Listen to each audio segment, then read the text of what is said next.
Bonjour à tous, Elisabeth Artaud, je suis responsable formation et territoire au Gérontopole des Pays de la Loire.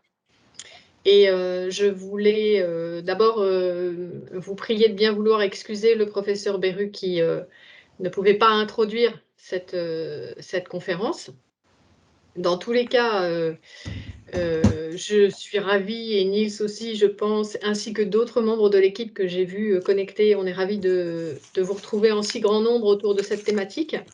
Et une fois de plus sur nos conférences, puisque je vous le disais, il y a 130 personnes qui se sont inscrites et qui sont assez diverses dans leurs fonctions. On a des élus, des agents des collectivités locales, des communes, des communautés de communes, des agglos, des conseils départementaux et la région. On a aussi des bénévoles du transport solidaire qui se sont inscrits, des responsables aussi d'associations, bien sûr, de transport solidaire.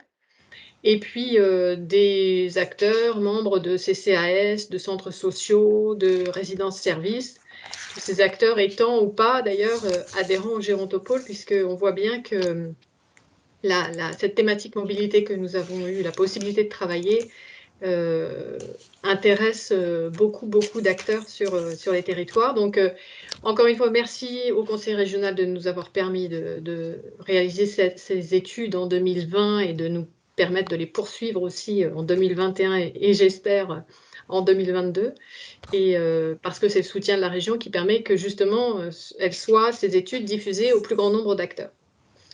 Peut-être que vous avez vu dans l'attente qu'on vous a mis quelques consignes pour une bonne visioconférence, c'est-à-dire couper vos micros et vos caméras le plus possible afin d'éviter, surtout avec les micros, les parasitages sonores, et puis privilégier les commentaires pour interagir, pour poser vos questions. Et ces questions, vous pouvez les poser dans le cadre, enfin, au moment de la présentation par Niels Knapziller de l'étude. Et puis ensuite, il y aura une partie table ronde et vous pourrez aussi euh, poser des questions ou émettre des remarques dans les commentaires. On les traitera au fur et à mesure, donc n'hésitez pas à le faire. Juste pour mémoire, cette conférence est la dernière d'un cycle de 4 conférences qui ont porté sur les 3 rapports et la synthèse de l'étude mobilité des personnes âgées en Pays de la Loire qu'on a réalisée en 2020 et qu'on a publié en novembre. Euh, Après, on a eu une première conférence généraliste, puis après, on est allé sur 3 conférences, enfin sur 2 conférences qui parlaient d'une part des transports publics, d'autre part de l'accompagnement à la mobilité. Et donc là, c'est la 3e conférence un peu spécialiste ou spécialisée cette fois-ci sur le transport solidaire.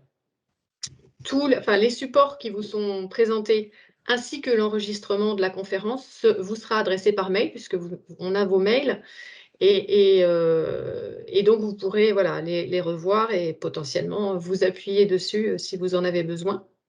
Et puis juste pour vous dire, et après je me tais pour laisser la parole à Niels, juste vous dire que certains de nos adhérents souhaiteraient qu'on continue à travailler sur cette thématique de la mobilité. Et donc, on va le faire au sein de ce qu'on appelle dans le Gérontopole un collab innov. C'est tout simplement des ateliers collaboratifs où nos adhérents intéressés par tel ou tel sujet se retrouvent et décident ensemble de co-construire des offres sur la thématique. Par exemple, en ce moment, on a 3 collabinov en cours, un sur l'attractivité des métiers de la longévité, un sur la dénutrition des personnes âgées à domicile et un sur ICOP, un outil de repérage de la fragilité. Donc, comme nos adhérents nous ont remonté le fait qu'ils souhaitaient continuer à travailler sur la mobilité, on va essayer de mettre en place un 4e collabinov qui portera sur la mobilité. Et donc, vous qui, parmi les membres participants de la conférence êtes adhérents, vous serez informés de ce groupe de travail. Vous recevrez une invitation à y participer quand le groupe démarrera. Voilà, j'ai assez parlé. Je laisse la parole à Niels Knapziller qui a réalisé une grosse partie de cette étude mobilité et qui donc aujourd'hui va vous présenter plus particulièrement l'étude sur le transport solidaire. Et cette présentation sera suivie d'une table ronde. Et donc, bonne soirée et n'hésitez pas à poster vos questions ou commentaires, dans la partie réservée à cet effet. Merci beaucoup. Merci Elisabeth pour l'introduction. Donc, pour vous dresser un petit peu rapidement le déroulement de cette soirée ou début de soirée, puisque maintenant on peut sortir après 21h. On va commencer donc l'introduction. Je te remercie Elisabeth pour ta brillante introduction. Ensuite, en effet, une petite présentation de l'étude dans sa globalité sur 2 diaporamas assez rapides pour vous donner envie d'aller voir les 3 rapports, y compris les 2 autres qui ne nous concernent pas ce soir. Ensuite, on passera sur le transport solidaire, ou les transports solidaires. Donc un petit rapide exposé de ce rapport qui a été fait sur le transport solidaire. Une table ronde ensuite avec 3 intervenants, donc Amélie Losange de la MSA Mayenne-Orne-Sarthe, André Gillet, président de l'UDAMS, et Antoine Chauvin de la MSA, cette fois-ci Loire-Atlantique Vendée. Et puis à la fin, normalement, on vous garde 45 minutes au final pour poser vos questions, vous qui êtes présents à cette visio, et qu'il puisse y avoir un échange, que ce soit des questions sur l'étude ou des questions pour les intervenants de la table ronde. Alors, tout d'abord, l'étude mobilité. Donc je redonne à chaque fois quelques éléments de cadrage qui viennent de notre analyse de la bibliographie, puisqu'on n'est pas les premiers à travailler la question de la mobilité. Donc à partir de 65 et surtout 75 ans, on a un nombre de déplacements en baisse. À partir entre 65 et 75 ans, surtout dû à une diminution des déplacements, voire la fin des déplacements domicile-travail, qui sont compensés en partie par d'autres déplacements pour des activités diverses et variées, et qui à partir de 75 ans diminuent. On a un raccourcissement de la distance des trajets, donc on a des trajets qui sont plus courts pour les personnes âgées et qui s'accentuent aussi après 75 ans. Les motifs de déplacement, les 2 motifs principaux, ce sont les courses et les activités de loisirs dans lesquelles on peut intégrer visite familiale, visite à des proches, etc. Sur les modes de transport principaux, c'est la voiture et la marche à pied, qui sont les 2 modes de transport principaux.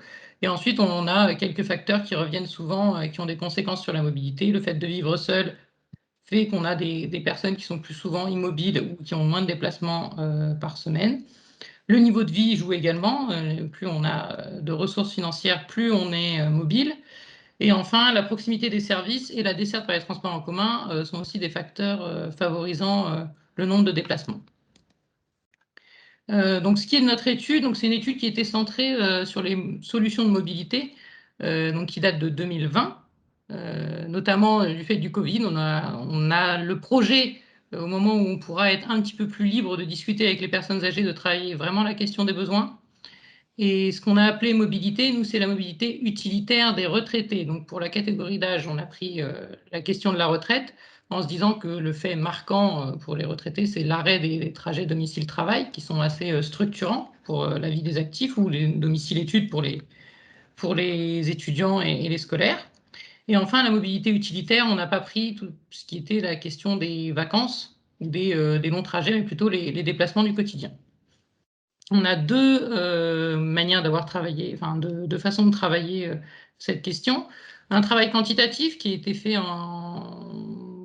avec 3 outils. D'abord des recensements, dont on va en parler pour le transport solidaire, puisqu'on a recensé tous les transports solidaires des Pays de la Loire. En 2020, je précise, donc il en manque.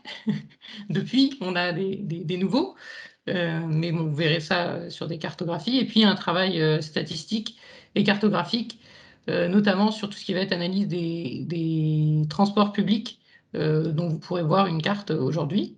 Et ensuite, c'était beaucoup d'entretiens, donc 46 au total, avec des acteurs ou des actrices de la mobilité des aînés, donc les collectivités qui ont un rôle important dans les politiques de mobilité, des transports solidaires aujourd'hui.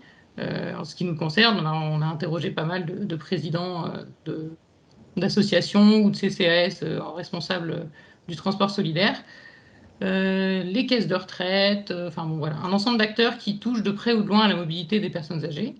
Et donc, vous avez sur le diaporama le lien pour télécharger les études, et le diaporama vous sera, lui, transmis à la fin de la visio de ce soir.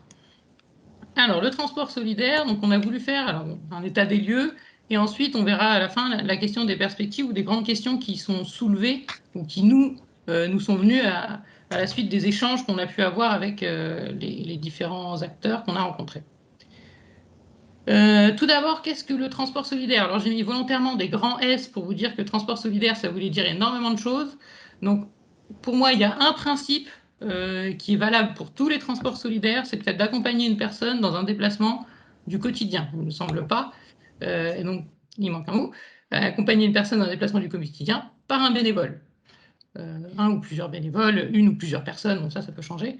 Et dans le déplacement du quotidien, on n'est pas sur des déplacements pour partir en vacances. Après, on a énormément de solutions différentes. On a le classique, on va dire le plus classique, c'est un bénévole qui utilise sa voiture personnelle, qui conduit la personne au lieu où elle a envie de se rendre et qui ensuite la ramène à son domicile. Et le bénévole est indemnisé en fonction des kilomètres parcourus. Mais on a également des questions, alors je peux parler plus fort. On a également les solutions mises en place par des minibus. Donc ça, je pense à Mobilité 72 et 53, qui sont des minibus conduits par des bénévoles, c'est plus rare.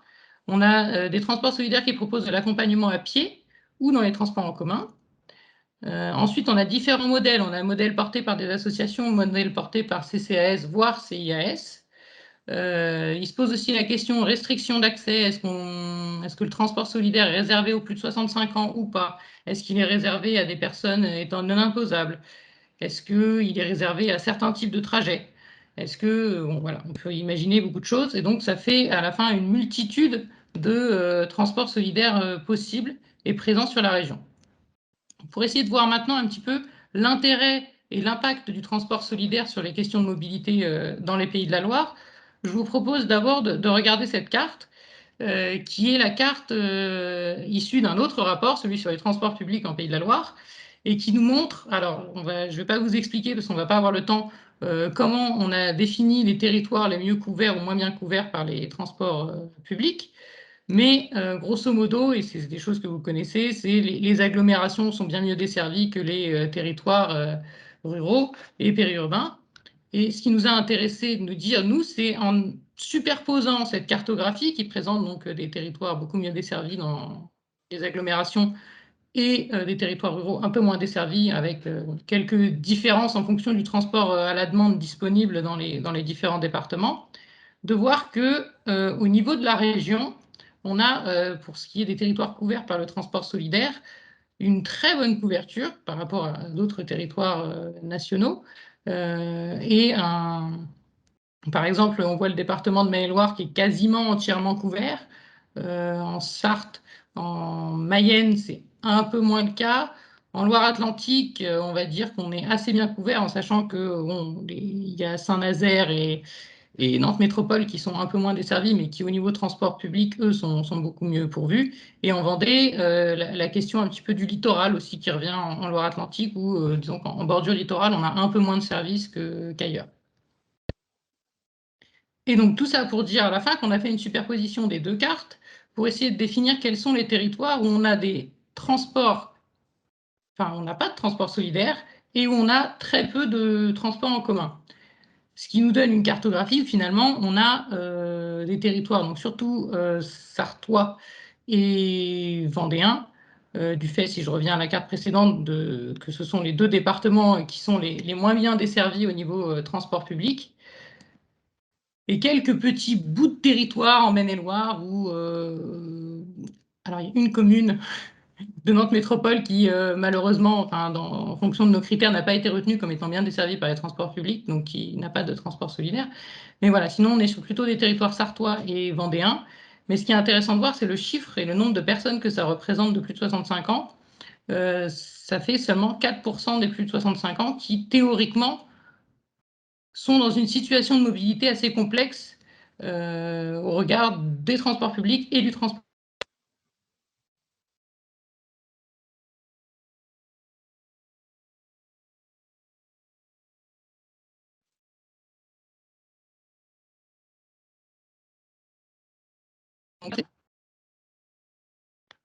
Excusez-moi, j'ai été déconnectée, mais je suis de retour. Je suis de retour, ça a j'espère. été, oui, oui, tu es de retour, mais effectivement, ça a été coupé un peu après le chiffre de 4%. D'accord. Donc, ce que je voulais dire, c'est que les territoires en vert clair et vert foncé, si on ajoute à cela les personnes qui ont accès à un transport solidaire, donc c'est-à-dire des gens qui auraient accès à des transports en commun très performants ou du transport solidaire, on est à 89% des 65 ans et plus. Donc tout ça, c'est pour dire qu'on a finalement, au niveau de la couverture territoriale, que ce soit transport public et transport solidaire, et on parlera ensuite après de la réflexion sur leur complémentarité, une bonne couverture de la région.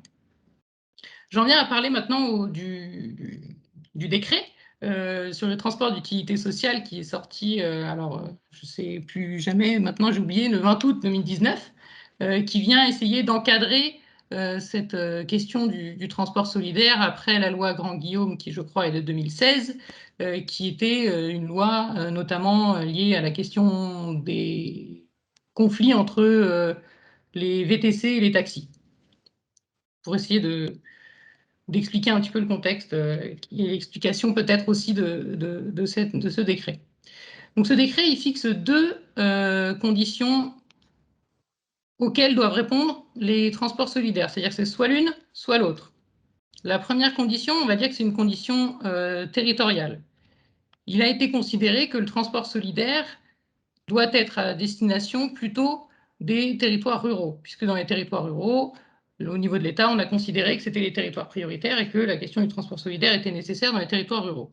Pour cela, ils ont choisi le critère des unités urbaines, donc un critère de l'INSEE, qui ne doivent pas faire plus de 12 000 habitants pour qu'il n'y ait aucune restriction au transport solidaire. Le problème qu'on a chez nous, notamment du fait des communes nouvelles, et là je pense à Mauges Communauté qu'on voit le gros EPCI tout en rouge en Maine-et-Loire, c'est que nos communes nouvelles font parfois plus de 12 000 habitants et donc sont d'office des unités urbaines alors que ce ne sont pas du tout des territoires urbains. Et la carte, elle présente, pareil, je reprends notre travail sur le transport public, et nous dit que 2/3 finalement des territoires jugés comme urbains par le décret sont finalement en dehors des territoires très bien desservis par les transports en commun. Donc ça, c'est une première remarque et une première critique qu'on peut faire à ce décret. Le décret fixe une deuxième condition. Donc si on est dans ces territoires, ces unités urbaines de plus de 12 000 habitants, on doit théoriquement offrir un service qu'aux personnes ayant accès à certaines prestations sociales et pas aux autres. En considérant que c'est un transport solidaire, donc soit c'est solidaire vis-à-vis du territoire, soit c'est solidaire vis-à-vis des ressources des personnes. Sauf que ces critères sociaux, donc là je remercie Anne-Solène Caron qui a fait un mémoire de recherche en même temps que notre étude sur la question du transport solidaire et qui a évalué le nombre de personnes qui sont éligibles à ces critères sociaux en France et on atteint 6% de la population. Je vous ai mis à titre de comparaison le taux de pauvreté en France, donc on a 14% des personnes en France qui vivent sous le seuil de pauvreté. Donc on en est loin. Donc on va dire que les critères sociaux fixés sont très restrictifs et peuvent poser question. Ensuite, il y a une autre question qui peut se poser, c'est est-ce que la question de l'accès au transport est seulement limitée aux problématiques de ressources? Est-ce que, alors ce qui a été cité, est-ce qu'il n'y a pas des problématiques aussi parfois d'orientation, de fragilité sociale liées à l'absence de liens sociaux, à l'isolement, qui ne rentreraient pas en compte dans des questions de ressources, mais qui peuvent être aussi des freins à la mobilité? Donc tout ça pour nous amener à une autre question aussi, la dimension accompagnatrice des transports solidaires est absente du décret, c'est-à-dire qu'on n'évoque que le fait de conduire avec une voiture. Or, le transport solidaire, ce n'est pas seulement un moyen de transport, il y a une dimension accompagnatrice qu'on verra plus tard et qui n'est pas du tout prise en compte dans le décret. Ceci dit, ça ne veut pas dire qu'il ne faut pas du tout encadrer la pratique, parce qu'il peut y avoir des suspicions de dumping social vis-à-vis des taxis, qui peut être légitime, mais il faut sans doute repenser le modèle. Donc voilà pour ce qu'on peut dire sur le décret. Ensuite, ce qu'on a remarqué aussi, c'est la question du coût, qui est très variable en région. Alors c'est pareil, c'est de 2020, donc c'était juste après le décret. Je sais qu'il y a des transports solidaires qui ont baissé leurs tarifs pour s'adapter à la limite des 32 centimes, puisque le décret de transport d'utilité sociale fixe une limite de 32 centimes par kilomètre d'indemnisation des bénévoles. Et donc, cette limite était très peu respectée en 2020 quand on a fait le recensement, c'était en mars.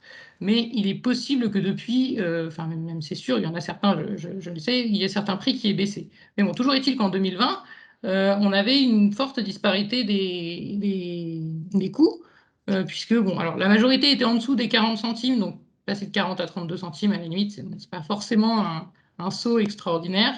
Mais on a notamment en Mayenne et en Sarthe, du fait de l'association Réseau App, qui fonctionne, alors Madame Losange, qui en est responsable, vous l'expliquera mieux que moi pendant la table ronde, mais qui fonctionne avec une équipe de salariés et qui donc a des coûts qui sont supérieurs aux autres. Et c'est pour ça qu'ils respectent les 32 centimes pour le conducteur ou la conductrice.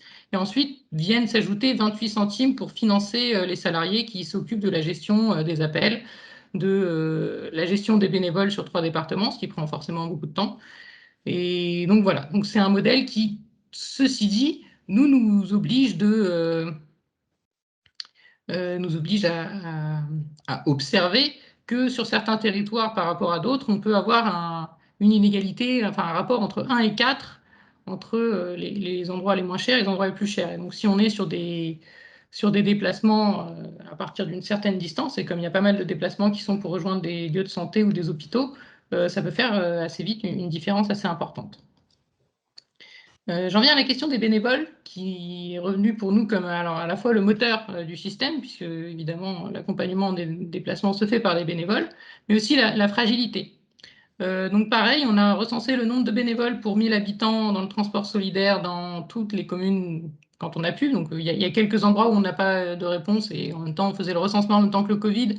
Donc parfois on se disait qu'appeler les CCAS pour leur demander combien il y avait de bénévoles, c'était pas forcément leur première préoccupation. Donc c'est pour ça, on est désolé auprès de la Vendée, mais on a terminé par eux le recensement, donc on en a un peu moins chez eux.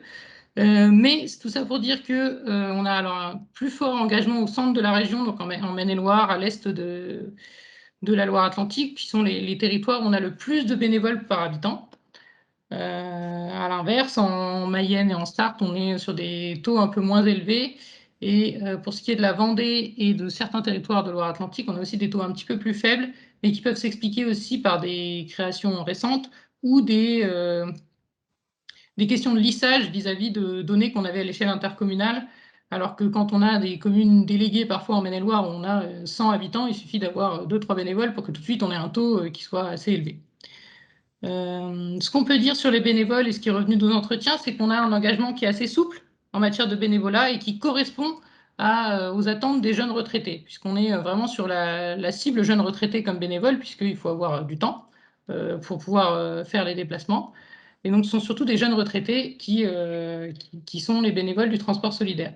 Et donc, on est sur un engagement souple pour ce qui est des chauffeurs ou des accompagnateurs dans les transports en commun, qui permet de dire je veux bien donner mon temps le mardi, le mercredi, le jeudi de telle semaine, tel mois.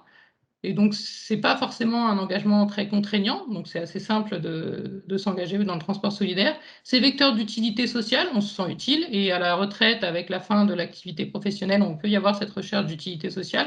Et c'est aussi un vecteur de liens sociaux. Et ça a été remonté aussi dans nos entretiens, de dire que le transport solidaire, comme on va le voir, lutte contre l'isolement des personnes qui ne peuvent pas se déplacer, mais a aussi une importance sur l'isolement des bénévoles et permet de donner à des jeunes retraités qui viennent de quitter le monde actif l'occasion de se faire un nouveau cercle de connaissances et développer des liens sociaux, des amitiés, etc. Et que donc le transport solidaire avait aussi un rôle à jouer là-dessus. Alors la question des référents managers, entre guillemets, le référent dans une association de transport solidaire, c'est souvent la personne identifiée dans la commune qui joue l'interface entre les bénévoles et les bénéficiaires. Les bénéficiaires contactent le référent, qui doit ensuite gérer le calendrier des bénévoles et trouver une solution aux bénéficiaires, ou en proposer plusieurs.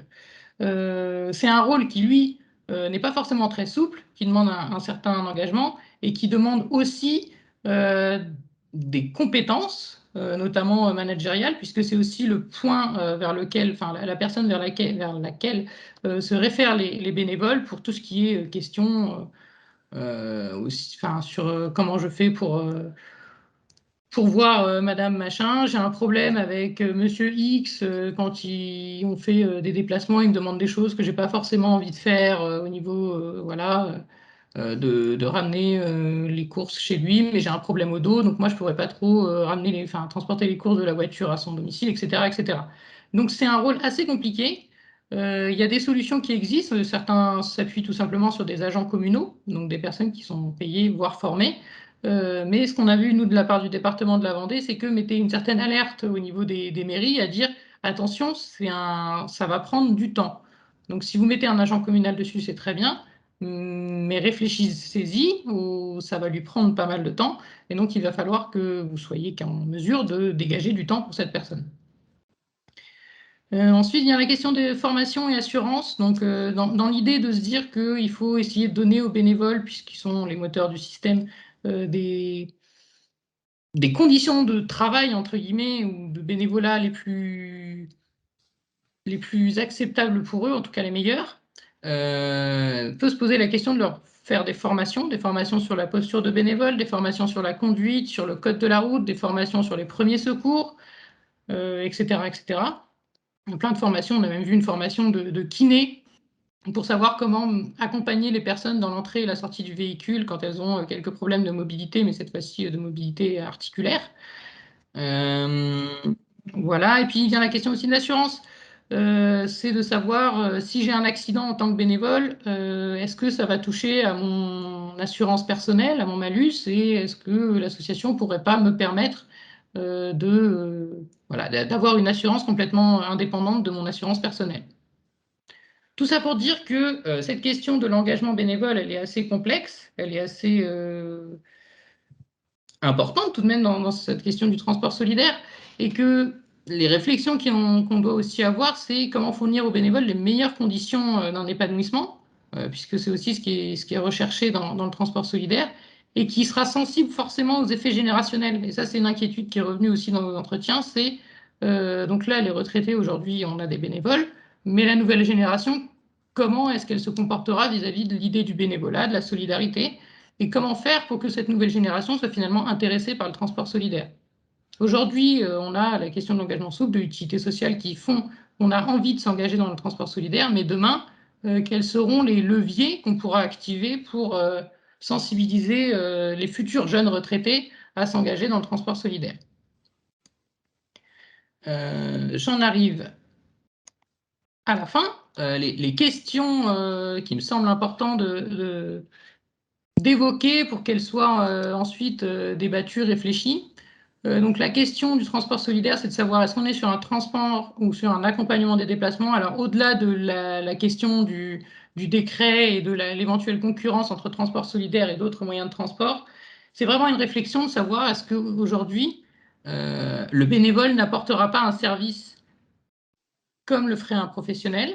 Donc on ne peut pas attendre du bénévole un service qui soit aussi parfait, aussi précis que peuvent l'être un chauffeur de taxi, que peuvent fournir des transports en commun. Donc il faut accepter que des fois, il n'y a pas de bénévoles. Mais d'un autre côté, on a aussi toute la question du lien entre chauffeur et accompagnateur, enfin entre accompagnateur et bénéficiaire, qui, eux, peuvent être beaucoup plus amicaux, beaucoup plus permanents que ceux qu'on a avec un chauffeur de bus qu'on ne rencontre pas à chaque fois et qui, par contre, dans le cadre des bénévoles, enfin dans le cas des bénévoles, on a des liens qui se créent, on a le fait d'accompagner de la porte jusqu'à la porte du généraliste au sein, enfin du spécialiste au sein d'un hôpital, ce que ne fera pas un taxi ou un transporteur public. On a l'idée parfois de porter les courses des personnes, de venir chez elles, de leur dire est-ce que vous n'avez rien oublié, toutes ces attentions qui ne sont pas, qu'on n'a pas à demander à un professionnel de l'autre côté. Donc c'est pas tout à fait la même chose.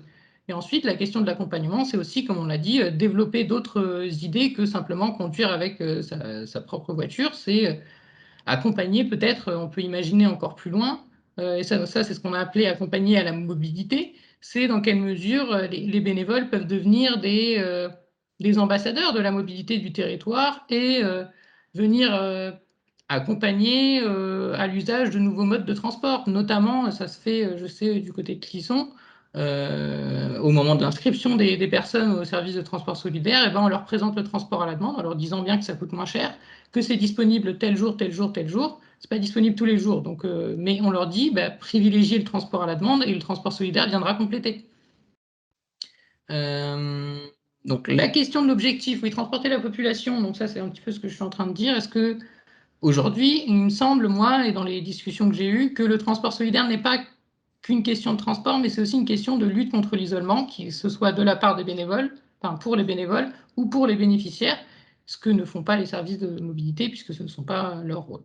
Et dernière question, et on va ensuite passer à la table ronde, c'est la question du rôle pour les collectivités. Donc, on a la loi d'orientation des mobilités qui leur donne la compétence, enfin, aux EPCI. Donc, tous l'ont pris en Pays de la Loire, sauf un, et je ne sais plus lequel c'est, mais tous ont pris la compétence, ou en tout cas quasiment tous. Et donc, dans les compétences, il y a la possibilité pour ces EPCI d'organiser la mobilité solidaire de leur territoire. Donc, comment vont-ils se saisir de cette compétence? Une question. Et ensuite, quelle complémentarité finalement avec les autres solutions de mobilité? Dans quelle mesure le transport solidaire va venir? Alors soit, ça peut être cette question d'ambassadeur d'autres offres de transport solidaire, ça peut être finalement comment réfléchir à l'adaptation entre transport à la demande, transport solidaire qui sont des services relativement proches. Est-ce que pour certains publics, l'un est plus adapté que l'autre? Est-ce que dans certaines conditions, que ce soit en matière d'horaire, en matière de journée, etc. Mais en tout cas, c'est une question qu'il faut réfléchir. Voilà. J'en ai fini pour ma petite présentation. Normalement, je vais tenir jusqu'à 18h, 18h05. Ça va. J'ai pas trop débordé. Donc, Merci, oui, Niels.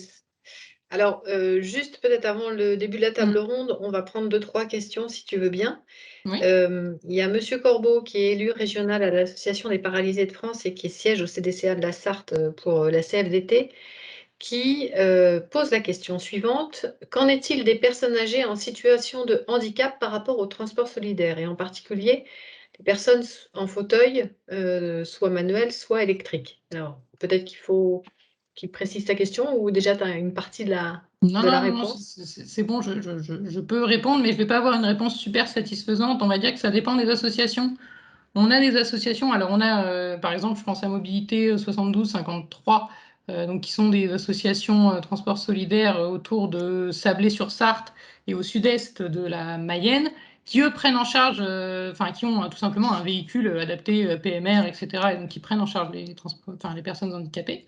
En revanche, on a les transports solidaires qui nous disent, bah, nous, les bénévoles, ils ne sont pas formés pour. Donc, entre guillemets, c'est pas notre rôle. On n'a pas la possibilité de le faire. Et on a d'autres associations qui nous disent, bah, nous, ça ne nous pose aucun problème. On s'adapte, on fait comme on peut. Mais après, c'est toujours avec l'accord des bénévoles.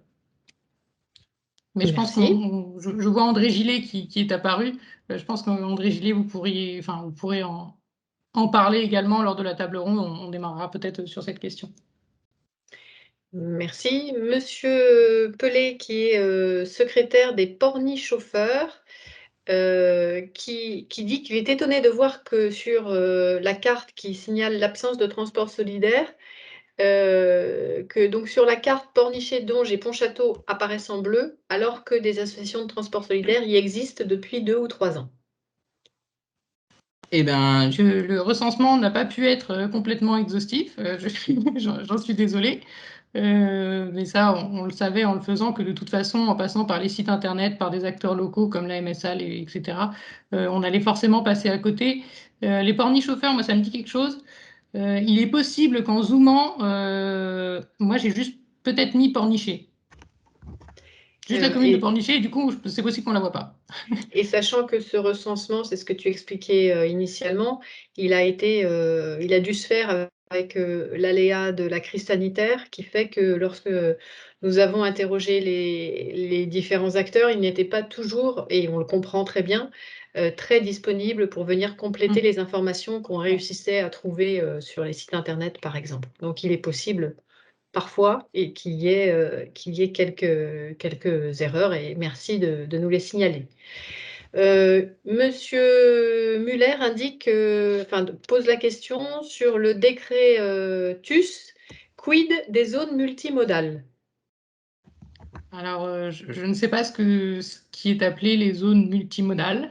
Monsieur Donc, Muller, est-ce que vous voulez Monsieur prendre la Miller, je veux bien parole que vous pour préciser précisiez. votre question?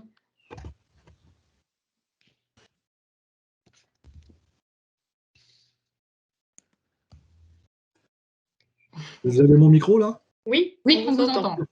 Parfait. Donc, si j'ai bien compris ce décrétus, lorsque l'on n'est pas concerné par les plus ou moins de 12 000, on est moins de 12 000, on peut donc prendre entre guillemets n'importe qui. Mais si on doit Oui. les accompagner dans une zone de plus de 12 000, auquel cas on doit les amener à des zones multimodales, si j'ai bien compris. Ah oui, je comprends ce que vous voulez dire. En effet, je ne l'ai pas évoqué, c'est une autre C'est toujours spécificité, d'actualité, c'est-à-dire que... ça? Comment? C'est toujours d'actualité? Alors, c'est toujours d'actualité, c'est pas du tout respecté, donc c'est d'actualité, mais disons que dans la réalité, ça n'existe pas. Mais sur le papier, c'est d'actualité. D'accord. C'est-à-dire que dès que vous arrivez dans une zone rouge, là, enfin une zone rouge, une zone verte sur la carte, vous êtes censé déposer les personnes aux points multimodaux, c'est-à-dire C'est aux ça. arrêts de tramway, aux gares, voilà, c'est ça, c'est un peu ça, les points multimodaux. C'est des points où on a plusieurs transports en commun disponibles ou des transports en commun très performants disponibles. Ceci dit, aujourd'hui, ça n'est pas respecté. J'ai l'exemple d'associations qui m'ont dit, bah, nous, on l'a proposé aux bénévoles, ceux qui veulent le faire le font, ceux qui ne veulent pas le faire le font pas. Mais certains, de rares cas, de bénévoles qui se disent, bah oui, c'est mieux pour l'environnement, pour moi c'est important, donc je descends de voiture à la gare ou au tram, et ensuite j'accompagne la personne en tramway jusqu'à la destination finale.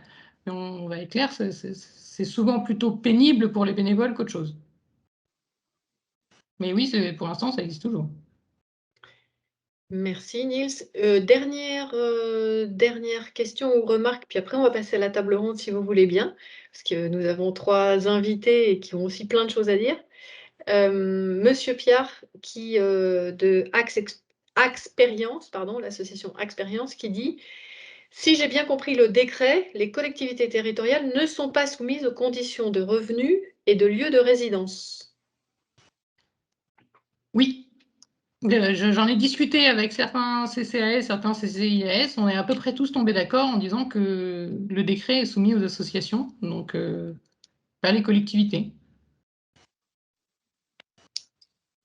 Bon, alors Mais pour si, enfin, je suis pas juriste non plus, donc si dans la, dans la salle il y a des gens qui ont un autre avis, parce que moi c'est la manière dont j'ai lu le décret, mais je garantis pas l'exactitude de ma lecture vis-à-vis d'un juriste. C'est ce que je tiens à dire. On était plusieurs d'accord quand même. ouais, pour l'instant, visiblement, pas de contestation, en tout cas, plutôt un accord sur ta position. Bah, je vous propose de passer à la table ronde et puis, vous pouvez continuer bien sûr à poser des questions et mettre des remarques, que l'on prendra, dans le cadre de la table ronde. Merci beaucoup.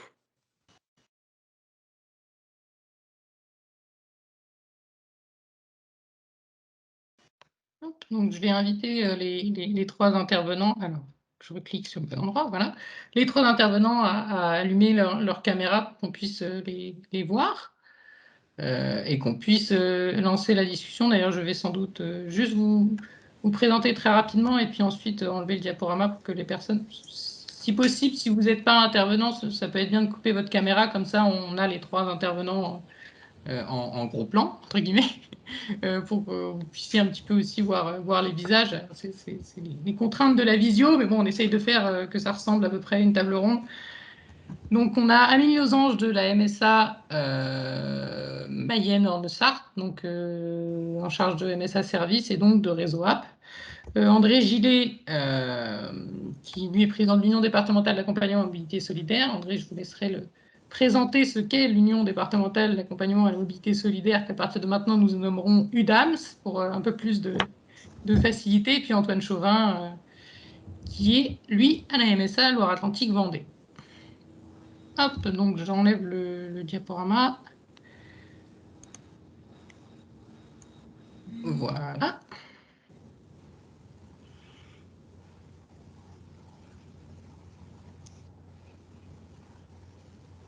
Et ben, on va faire... Ça, on fait par ordre alphabétique. Alors, vous avez 3 prénoms qui commencent par un A.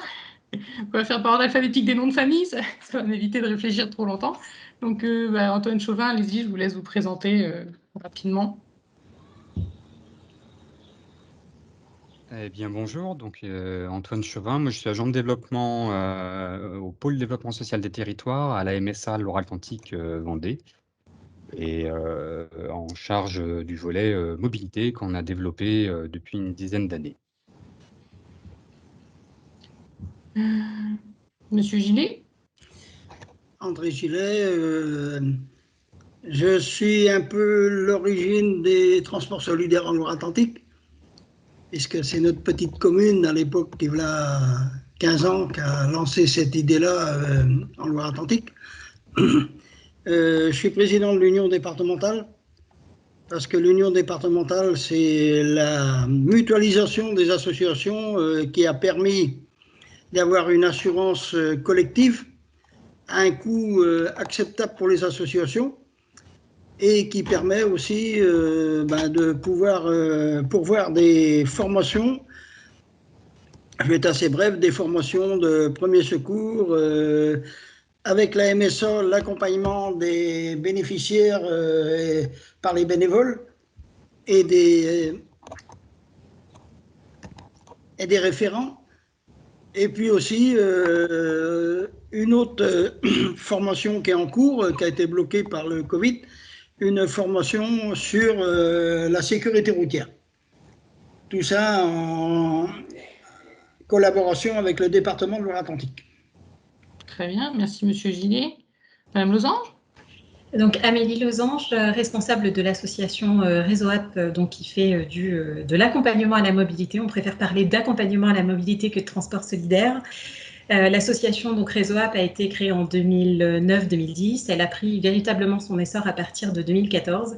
Et aujourd'hui, elle intervient sur 3 départements, donc la Mayenne, l'Orne et la Sarthe. Très bien, merci beaucoup. Puisqu'on est avec vous, Madame Losange, je vais vous poser la question. Expliquez-nous un petit peu le fonctionnement sur 3 départements d'ailleurs, et puis l'histoire de Réseau App. Donc, a priori, oui. Mais c'est pareil, Geneviève, elle est de la Vendée, alors. Excusez-moi, je vais couper un micro. Et ça. Hop, allez-y, vous pouvez y aller. Donc, Réseau App, comme évoqué, il y a beaucoup d'éléments de présentation, notamment dans votre étude, qui s'appliquent, dans lesquels on se retrouve complètement. Donc, nous fonctionnons avec un réseau de bénévoles, à peu près 250 bénévoles qui sont répartis sur les 3 territoires. À l'origine, le constat qui a été fait, puisque l'association donc a été créée par la MSA Mayenne-Orne-Sarthe et puis Génération Mouvement des 3 départements, le constat qui a été dressé sur les territoires, ce sont des constats qui ont été dits et rappelés tout à l'heure, l'éloignement des services publics, une baisse de la mobilité, une fois qu'on arrive dans l'âge, une existence ou en tous les cas une offre peu ou pas adaptée en termes de transport en commun. Et donc sur des territoires d'ailleurs, qu'ils soient urbains, périurbains ou ruraux, la nécessité quand même de se déplacer tout en favorisant notamment pour les personnes âgées le maintien à domicile le plus longtemps possible, et puis en créant un véritable lien social. Et c'est vrai que c'est important, c'est ce qui fait tenir aussi, en tous les cas, notre association. Donc, à la base, ce sont des services qui sont proposés en fait à tout public, mais c'est vrai que la très grande majorité des personnes qui font appel à Réseau App sont des personnes de plus de 65 ans. On a quand même 48% de nos bénéficiaires qui ont plus de 80 ans. Le premier motif d'accompagnement, ce sont les rendez-vous médicaux, aller chez le médecin, aller chez un spécialiste, aller à l'hôpital. Le deuxième motif, donc, c'est pour aller faire des courses. Ça a été dit tout à l'heure, donc effectivement, nous, on a fait le choix dès le départ, en fait, d'avoir une équipe salariée. Alors, une petite équipe qui rayonne sur les 3 départements, mais une petite équipe quand même. Parce que, et ça c'est vrai que c'est un discours qui a été tenu par la suite par les bénévoles, ça leur facilitait un petit peu, et ça leur facilite toujours les choses, de pouvoir d'avoir une association qui fait l'intermédiaire. Donc nous, on se charge de la programmation des accompagnements. Quand les bénéficiaires souhaitent bénéficier d'un accompagnement, ils nous appellent, on recherche le bénévole le plus proche du domicile, et puis en fait on assure la mise en relation entre les deux. Et bien évidemment, on s'occupe aussi à la fois de rembourser l'indemnité kilométrique aux bénévoles et puis de faire la facturation aux bénéficiaires. C'est vrai que partant de ce constat de la nécessité à la fois d'offrir une solution de mobilité tout en agissant sur le lien social, on essaye aussi d'avoir des actions, alors hors Covid, bien évidemment, des actions d'animation de réseau, de formation des bénévoles, ça a été dit, formation à la sécurité routière, enfin des ateliers de prévention à la sécurité routière, gestes et postures aussi, voilà, pour aider les personnes âgées à monter et sortir du véhicule. Et puis, sur la communication bienveillante aussi, c'est important pour les bénévoles aussi. Et premièrement, ça leur permet aussi d'échanger sur leurs pratiques, sur les cas auxquels ils peuvent être confrontés, tout en parfois faisant aussi des propositions pour améliorer le fonctionnement de l'association. C'est vrai que les bénévoles qui interviennent dans ces secteurs, comme quasiment tous les autres, sont très, très investis, très engagés, parfois surengagés. On est aussi confronté à ça. Et je vais me permettre d'insister quelques secondes effectivement sur l'importance du lien social, du lien qui se crée entre les bénévoles et les bénéficiaires. C'est vrai que très souvent, les bénéficiaires font appel à 2, 3 mêmes bénévoles. Et on a eu quand même à de très, très nombreuses reprises, en fait, des bénévoles qui contactaient l'association parce que, par exemple, ils avaient pris l'habitude, tous les premiers jeudis du mois, d'emmener tel bénéficiaire faire ses courses. Et puis, en fait, le fait de ne pas avoir été sollicité 1 mois ou 2 mois de suite, ils appellent l'association en disant « mais je n'ai pas été contacté pour monsieur ou madame untel, est-ce que vous êtes sûr que ça va ?» Et parfois, certains, en voyant qu'ils n'avaient pas de nouvelles d'un bénéficiaire, passaient chez le bénéficiaire pour vérifier que tout allait bien. Donc, ce qui nous a aussi permis quand même de faire face à des situations parfois difficiles, puisque on parle aussi quand même beaucoup de personnes qui sont isolées. Donc, cette importance de l'accompagnement et du lien qui se crée entre les bénéficiaires et bénévoles, alors il est complètement absent du décret, ce qui est fort dommage, puisque finalement, on ne traite pas, j'ai envie de dire, la partie presque principale quand même de notre activité. Qu'est-ce que je peux vous dire d'autre pour vous présenter Réseau App? Donc, je l'ai dit, 250 bénévoles qui rayonnent sur les 3 territoires. Ça couvre à peu près une quarantaine de secteurs. Et la question notamment de l'engagement ou de la mobilisation des bénévoles, on en parlera sans doute dans la suite de la table ronde, a été fortement, ou en tous les cas impactée, voire parfois remise en question dans le cadre de la crise Covid, puisque nous avons eu parfois des bénévoles qui effectivement nous ont dit pendant la crise sanitaire, je ne souhaite plus faire d'accompagnement, même en mettant en place en fait un mode de fonctionnement particulier avec masque, gel, des recommandations disant que le bénéficiaire doit monter à l'arrière du véhicule côté opposé au conducteur. On a quand même eu à faire face à quelques bénévoles qui ont dit on attend puisqu'ils étaient fortement sollicités. Pour autant, on a quand même pu assurer un minimum d'accompagnement et puis ainsi que les accompagnements les plus urgents. Mais on est toujours à la recherche de bénévoles, puisque dans la carte que vous avez montrée, on voit bien le nombre de bénévoles par population. Et c'est vrai que c'est sans doute le point faible de notre mode de fonctionnement, puisque sans bénévoles, il n'y a pas d'accompagnement. Voilà, présenté de manière un peu synthétique pour commencer. Merci Madame Losange. André Gillet, peut-être que vous pouvez vous présenter un petit peu l'histoire de l'UDAMS? Oui, moi j'ai été assez succinct parce que l'UDAMS de Loire-Atlantique, qui est un cas unique en France, du côté regroupement des associations par le département. Aujourd'hui, j'ai oublié de dire aussi quand même que la Loire-Atlantique, je ne voudrais pas oublier Michel Pelé, parce qu'aujourd'hui, la Loire-Atlantique, c'est quand même, valeur aujourd'hui, c'est 31 associations inscrites à l'Union. On était 9 il y a 4 ans. C'est 31 associations aujourd'hui.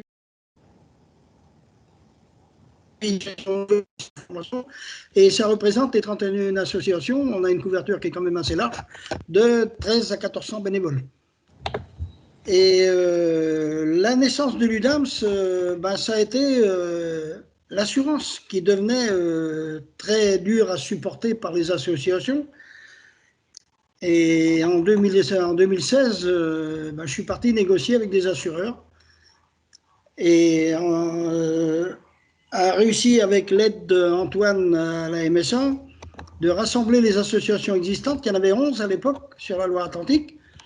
11 associations qui se sont réunies pendant plusieurs réunions pour arriver au mois de mars 2017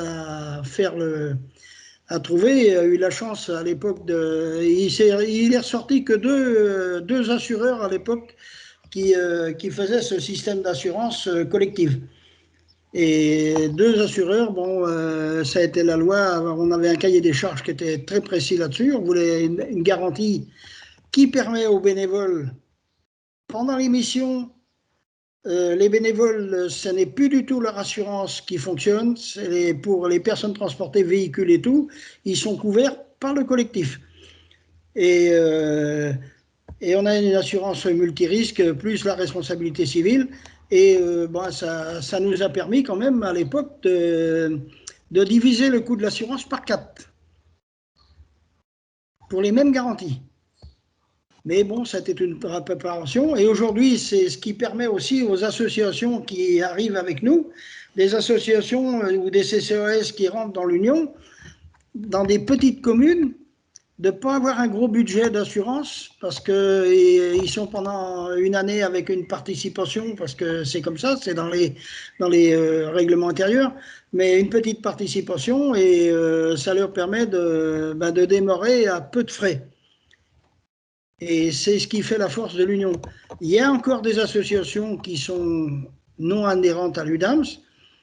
Quand elles seront prêtes, on les accueillera. J'ai eu encore 2 coups de téléphone cette semaine d'associations qui veulent nous rejoindre parce qu'ils se rendent compte que le coût de l'assurance, ça devient lourd. Le conseil d'administration va étudier leur cas, puis c'est normal de toute façon que l'assurance soit au bénéfice de tous. Et encore, on a de la chance en Loire-Atlantique, puisqu'il faut le dire haut et clair, c'est le département de Loire-Atlantique qui nous paie nos assurances. Alors, c'est quand même pas inintéressant. Mais ça a été tout un travail qui a été mené avec le conseil d'administration, et je vois que mon ami Bruno Isaya est à la réunion. C'est un travail permanent qui est fait au niveau pour préparer les formations et tout ça, que les associations individuellement ne pourraient pas se permettre d'avoir pour trouver les budgets et trouver les financements. Voilà. Merci, Monsieur Gillet. Je vais activer mon micro. Antoine Chauvin, peut-être présenter le rôle de la MSA à Loire-Atlantique-Vendée, parce que donc vous, ici, vous n'avez pas de transport solidaire vous-même, mais que fait la MSA à Loire-Atlantique-Vendée pour le transport solidaire? Eh bien, on a commencé dans ce que André vient d'expliquer. En tant que délégué MSA en 2008, il est venu tirer la manche à mon collègue Benoît Delors, agent de développement à l'époque, pour dire écoute, il y a des personnes seules. Et puis, il y a des actions collectives organisées en EHPAD. Ça serait bien de pouvoir permettre à des personnes seules à domicile de passer un moment convivial en commun avec d'autres personnes. L'ouverture des EHPAD a été très facile. Le problème restant était comment ces personnes s'y rendent. Et l'idée assez spontanée était de, bien sûr, un peu comme on fait tous, du covoiturage spontané qui s'organise pour aider les personnes qui n'ont pas de moyens de déplacement à accéder à certains types d'activités. C'est né de ça, et puis au-delà de ça, d'autres besoins ont pu être exprimés sur les courses, les rendez-vous médicaux, etc. Et c'est structuré, enfin c'est monté un petit peu en charge, et c'est structuré une première association, donc des premiers travaux autour de statuts associatifs, autour de règlements de fonctionnement, autour d'outils qui viennent encadrer, c'est peut-être pas le bon terme, mais en tous les cas qui viennent clarifier le rôle de chacun, etc. Et puis ça s'est développé sur le territoire d'Ancenis, et puis petit à petit, on a mis au pot commun au fur et à mesure des projets les outils existants, et nous on s'en est saisi, agent de développement MSA, pour répondre à des demandes d'accompagnement sur d'autres territoires. Alors, beaucoup de projets se sont faits sans la MSA, mais nous, on s'est saisi de ces travaux réalisés grâce à l'engagement de certains délégués au départ pour mettre ça au pot commun d'une petite valise méthodologique qui a permis d'accompagner un certain nombre d'autres projets, et puis de faire évoluer les documents petit à petit, et puis petit à petit changer un petit peu de point de vue sur ce qui se faisait et revenir sur la réalité. Le point de départ était la lutte contre l'isolement, et non pas le transport de personnes. Or, ce vocable transport solidaire, il marche très bien, il est connu de tous, il est utilisé par tous, mais il vient mettre un petit peu un caillou dans la chaussure parce que ça peut éventuellement être être regardé comme étant concurrentiel par rapport à des activités qui, elles, sont réglementées par des législations bien précises, avec des fiscalités bien précises. Donc, on a évolué vers la notion de mobilité solidaire, d'accompagnement au déplacement. Et puis, on a aussi formalisé avec le temps une méthode d'accompagnement en 4 étapes qui, sur 6 à 8 mois, permet, dès lors qu'il y a un groupe d'acteurs local intéressés et motivés, de pouvoir monter un service avec une première réunion sur l'échange des représentations de chacun qui sont intéressés par le projet. Moi, je considère que c'est que pour les personnes âgées. Non, je suis pas d'accord. Les jeunes en auront aussi besoin. Bon, on en parle, on prend des notes. Ça doit être accessible uniquement aux personnes qui sont en difficulté financière. D'autres répondent pas forcément. La solitude, voilà, ça peut tomber sur tout le monde. Il y a une souffrance qui va avec. Et voilà, en termes de santé mentale, de sentiment de bien-être, nous, à l'MSA, ça nous semblait important de pouvoir défendre cette ouverture à tous. Donc, en termes de préconisation, voilà ce qu'on pouvait apporter aux acteurs avec lesquels on travaillait. Une deuxième réunion sur les réflexions autour de la personne morale qui va porter le projet. Faut-il créer une association? Y a-t-il une association existante qui peut élargir son objet social? Est-ce que le CCAS peut prendre? Il y a différentes solutions, ça s'adapte au territoire. Et puis une troisième réunion où là, on se pose la question de comment on communique sur le projet maintenant qu'on en sait un peu plus, qu'on est tous au raccord sur les objectifs et la manière dont ça va se mener. On peut en parler collectivement d'une même voix et donc ne pas créer d'incompréhension auprès des gens qui pourraient en entendre parler avant qu'on ne leur en parle concrètement. Et là, je pense aux professionnels du transport de personnes, les taxis, on pense aussi aux aides à domicile, on pense à un certain nombre d'acteurs auprès desquels il est important d'aller expliquer ce qui est fait et que le transport solidaire agit dans le cadre de la lutte contre l'isolement et intervient en dernier recours lorsqu'aucune autre solution n'est trouvée. Voilà. L'aide au déplacement étant le support à un projet plus global de lutte contre l'isolement. Et c'est là qu'intervient le rôle important du référent qui, dans le triptyque entre la personne qui a besoin de se déplacer, et le bénévole accompagnateur, il y a ce référent qui permet de pouvoir tenir le rôle que j'ai découvert grâce à ma participation au réseau des acteurs de la mobilité durable piloté par l'Adréal Pays de la Loire, réseau dans lequel j'ai pu rencontrer des acteurs qui sont dans le champ de la mobilité, ce qui n'est pas mon champ d'action sociale initiale.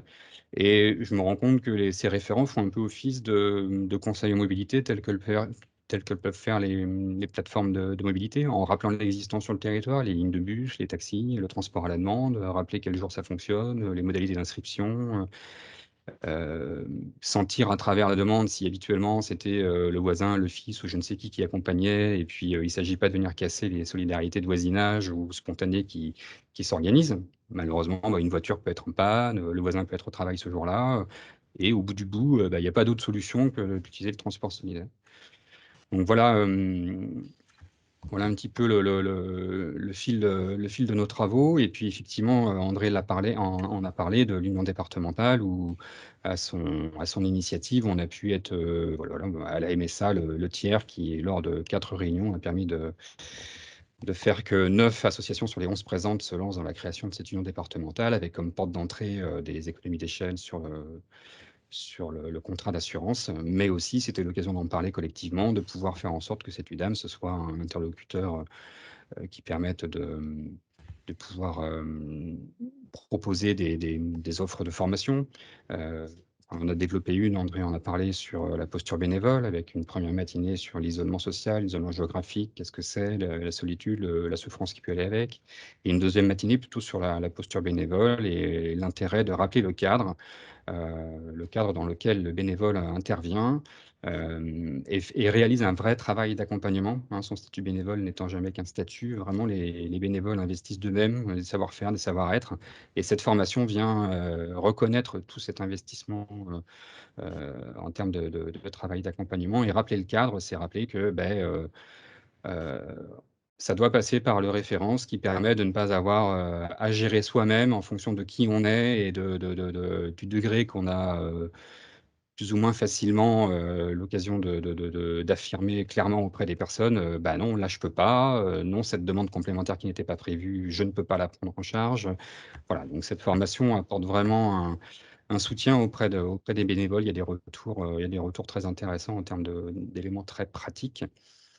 Et puis derrière ça, il y a eu les assises du transport solidaire organisées avec ECOV en janvier 2020, et ce qui tombait dans le calendrier à la suite de l'apparition du décrétus. Donc c'était une période d'actualité très, très intense auprès des associations qui se trouvaient confrontées à des critères très restrictifs, et en l'occurrence en Loire-Atlantique et en Vendée, là où on connaît les fonctionnements, le décrétus était très restrictif, trop par rapport à la manière dont les associations et même les CCAS pouvaient, certains, après je ne les connais pas forcément tous, mais pouvaient travailler.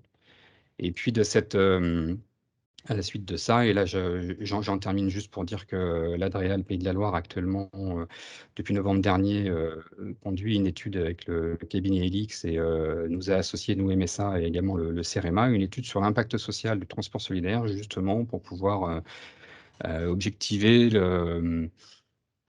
cette notion d'accompagnement qui est effectivement absente du décret et qui, à travers la première phase de cette étude, qui se déroule en 3 phases, a permis de montrer ce qu'on sait déjà, ce qui a été dit, l'impact auprès des usagers, favoriser le maintien à domicile, favoriser des relations de qualité, puisque voilà, l'accompagnement se fait à la vitesse et à la capacité physique des personnes accompagnées.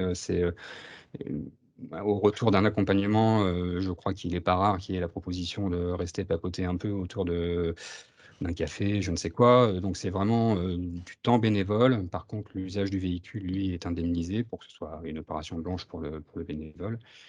Mais de l'autre côté, ça a été dit tout à l'heure également, pour les bénévoles, c'est aussi une façon de retrouver du lien, de se mettre en lien avec des personnes qu'ils n'auraient pas rencontrées, puis avoir un sentiment d'utilité sociale. C'est aussi des témoignages qui nous reviennent nombreux des formations.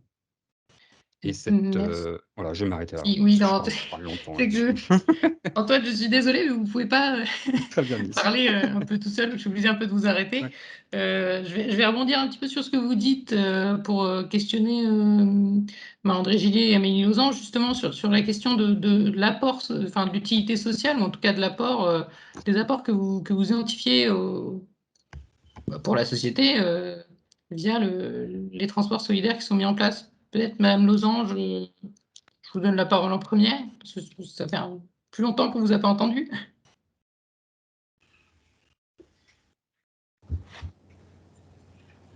Est-ce que vous m'entendez? Oui. Oui, Monsieur Chauvin l'a très bien dit sur le sentiment d'utilité sociale que les bénévoles en fait rapportent. C'est vrai qu'on mise sur les jeunes retraités parce qu'il faut du temps libre. On a eu la surprise depuis à peu près 8 mois d'avoir quelques jeunes aussi, moins de 25 ans, qui ont un peu de temps libre et du coup qui ont envie. Je crois que le contexte les a sensibilisés en fait à la situation notamment des personnes âgées. Donc on en a quelques-uns pour le moment, on attend de voir si ça se concrétise. Mais ce sentiment effectivement d'être utile à la société, et surtout quand on voit, et puis beaucoup en fait pensent à leurs propres parents aussi, tout simplement, quand on cible aussi les personnes âgées. Certains ne vivent pas dans la même région, le même département en fait que leurs parents, donc se disent si les miens n'ont pas la possibilité de pouvoir se déplacer facilement, et je ne peux pas moi faire 150 ou 200 km pour les emmener chez le médecin, je serais content de savoir que des bénévoles peuvent se rendre utiles de la même manière et finalement peuvent faire ce que moi je ne peux pas faire par des contraintes diverses. Donc, et c'est aussi une manière finalement parfois de dynamiser la vie d'une communauté, d'un village, de maintenir des liens. Ce qu'on voit, c'est que bien souvent les bénévoles à Réseau App sont aussi bénévoles dans d'autres associations de la commune ou autres.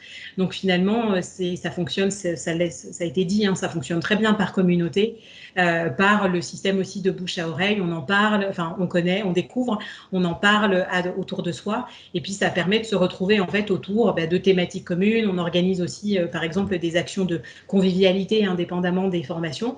Donc ce sont aussi des actions complémentaires qui permettent là encore et toujours, de maintenir du lien social, de le créer là où il n'existe pas, et puis de pouvoir lutter véritablement contre l'isolement. Merci. André Gillet, vous, votre avis, qu'est-ce que ça apporte, le transport solidaire? Oui, il y a eu quelques questions tout à l'heure sur l'accompagnement des personnes, entre autres une personne handicapée qui parlait. Moi, je suis moi-même handicapé depuis 25 ans, mais je marche quand même, j'ai de la chance. Nous, au niveau de l'association, on a trouvé une certaine parade à l'accompagnement des personnes handicapées en fauteuil, entre autres, des personnes qu'on peut encore aider, qui peuvent se mouvoir un petit peu. Alors, on a trouvé une certaine parade dans notre association de 8 communes, c'est soit de trouver une personne de la famille adhérente qui va accompagner son papa, sa maman ou la personne handicapée, et parce que souvent, il y a des personnes handicapées qui ont des revenus très très bas et qui ne peuvent pas se permettre de payer un taxi adapté. Et on arrive comme ça à accompagner des handicapés pour les emmener pour leurs besoins. C'est souvent du médical, quand il n'y a pas de prise en charge par les assurances sociales. On a trouvé une certaine parade. Autrement, on accompagne aussi les familles. Parce qu'on parle toujours des personnes âgées, et ça, on y reviendra parce que c'est un système évolutif. Des familles qui se trouvent à des moments donnés de la vie, des catastrophes normales qui peuvent arriver, c'est courant aujourd'hui. On accompagne les familles, on accompagne les jeunes enfants aussi de plus de 13 ans. Quand les parents travaillent pour aller faire des stages école, après c'est tout un système, on a des attestations spéciales parentales et tout, mais on accompagne ces futurs adultes. On accompagne aussi les jeunes adultes pour les permis de conduire, parce que ça fait partie d'un tout. Et on a évolué comme ça petit à petit. D'autres associations font exactement comme nous. Et je voudrais revenir sur le fameux décret. Et ça, moi, ça me met en colère parce qu'on a eu de la chance, nous, en Loire-Atlantique, d'avoir le département avec, entre autres, Marc Le Tourneux, qui est très près de nous au niveau du conseil départemental. Parce que ce décret, pour moi, c'est du bidon. Il a été mis en place, ce décret-là, en 2016, vu le désaccord entre familles rurales et les taxis d'une région du nord-est de la France. Alors que nous, dans notre secteur, par parler avec les responsables des ambulanciers et des taxis, que j'ai eu moi-même par téléphone et même par courant des responsables de taxi, qui ont très bien compris que on prenait pour leur place. Parce que ce qu'on fait, c'est eux ne voudraient pas le faire parce que ça les intéresse déjà même pas de le faire, de passer une demi-journée pour faire 20 km. Parce que c'est pas rentable. Mais on a un accord, nous, en Loire-Atlantique, avec un accord verbal, peut-être, mais une bonne entente avec les taxis et ambulances. Même que les ambulanciers autour de chez nous disent aux gens, mais attention, parce que nous, on veut bien vous emmener à votre visite médicale, vous n'avez pas de bon transport, ça va vous coûter tant. Alors, si vous avez... Parce qu'ils jouent le jeu, et vice-versa, nous, ça c'est le rôle des référents, parce qu'il y a un référent par commune, ou même 2 par commune, suivant c'est le rôle du référent qui est qui est le noyau dur de l'association, qui va questionner le bénéficiaire pour dire, est-ce que vous avez droit à un bon transport ? Je ne sais pas. Des fois, même cette personne-là, le référent va dire, oui, mais votre médecin, vous allez pour une opération, pour ceci ou cela, et puis même éventuellement aider la personne à demander à son médecin traitant d'avoir un bon transport quand c'est utile. Parce que des bons transports, il y en a encore. Mais c'est pas là à plein, mais il y en a encore. Mais parce que c'est chaque cas est un cas. Et tout ça, ça fait partie d'une discussion permanente, mais une discussion qui se fait dans la bonne entente avec les taxis, avec les ambulanciers, et puis nous, parce qu'on n'a pas et puis les transports officiels dans chaque département ou ce qui existe, parce que on n'est pas là pour faire le travail des autres, on est là pour dépanner les gens au moment qu'ils sont désemparés et qu'il n'y a pas d'autre moyen pour se sortir, pour avoir accès à différentes choses.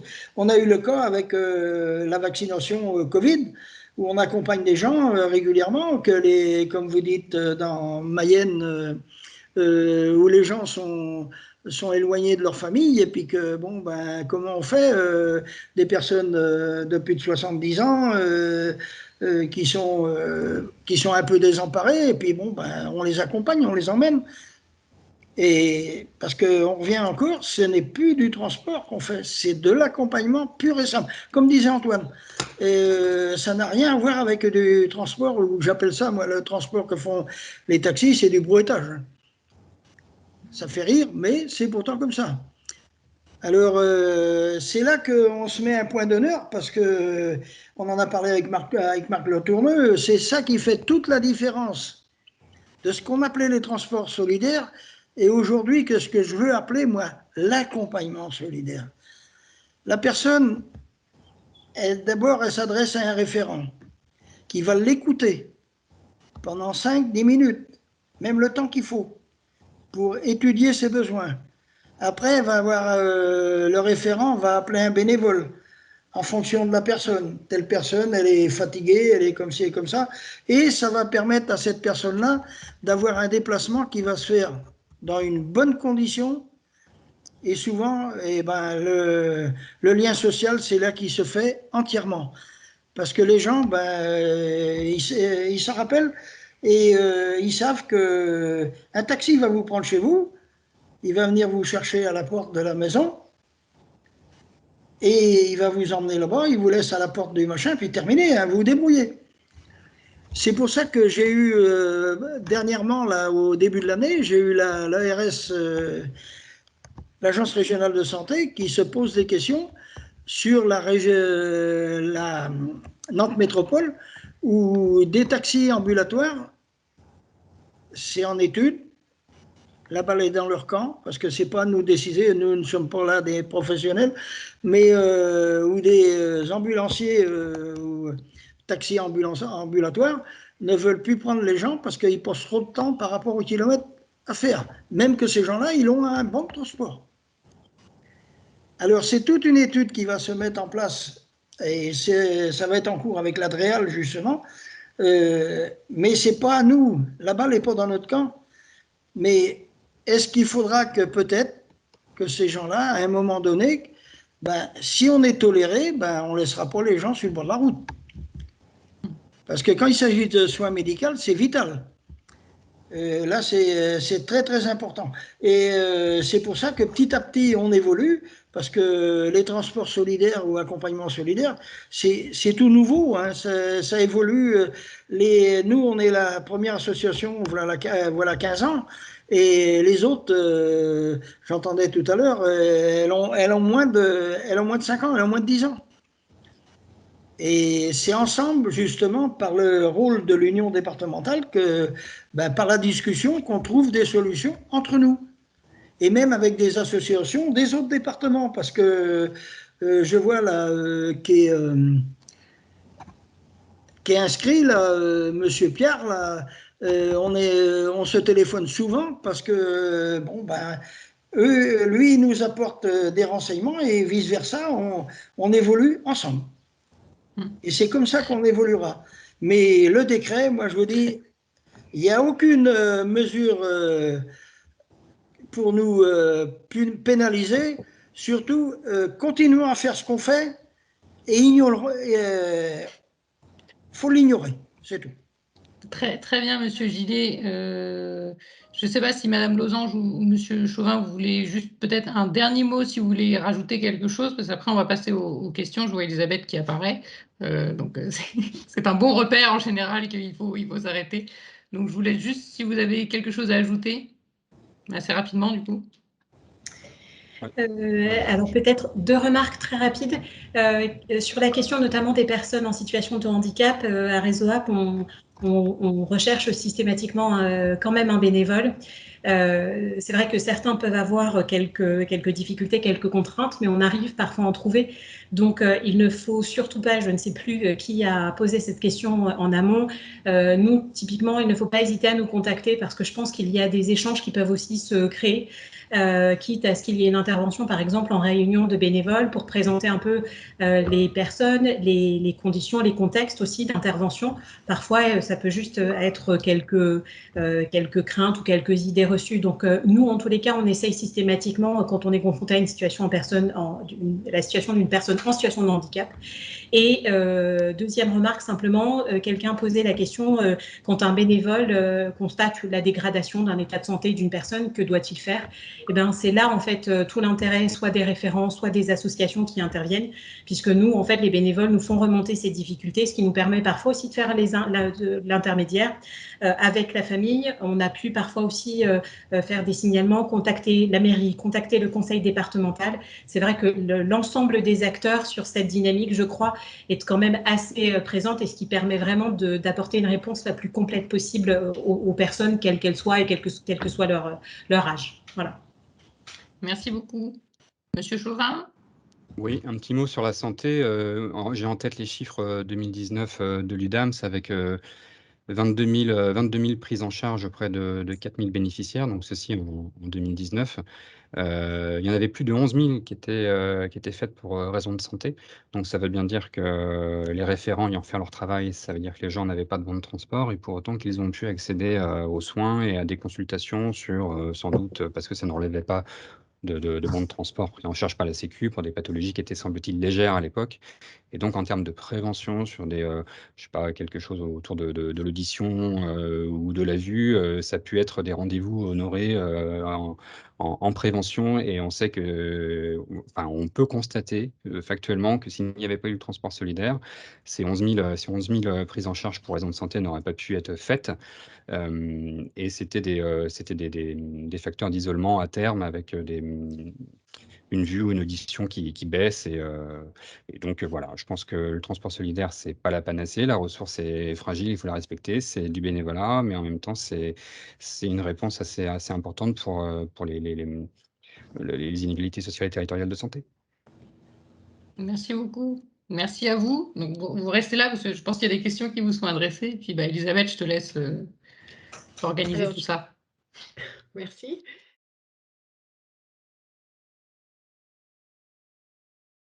Monsieur Courdier, vous souhaitiez prendre la parole notamment, vous souhaitiez pouvoir répondre concernant la question du décret de famille rurale, puisque vous êtes conseiller technique à la Fédération Famille Rurale du Maine-et-Loire. Je vous laisse la parole.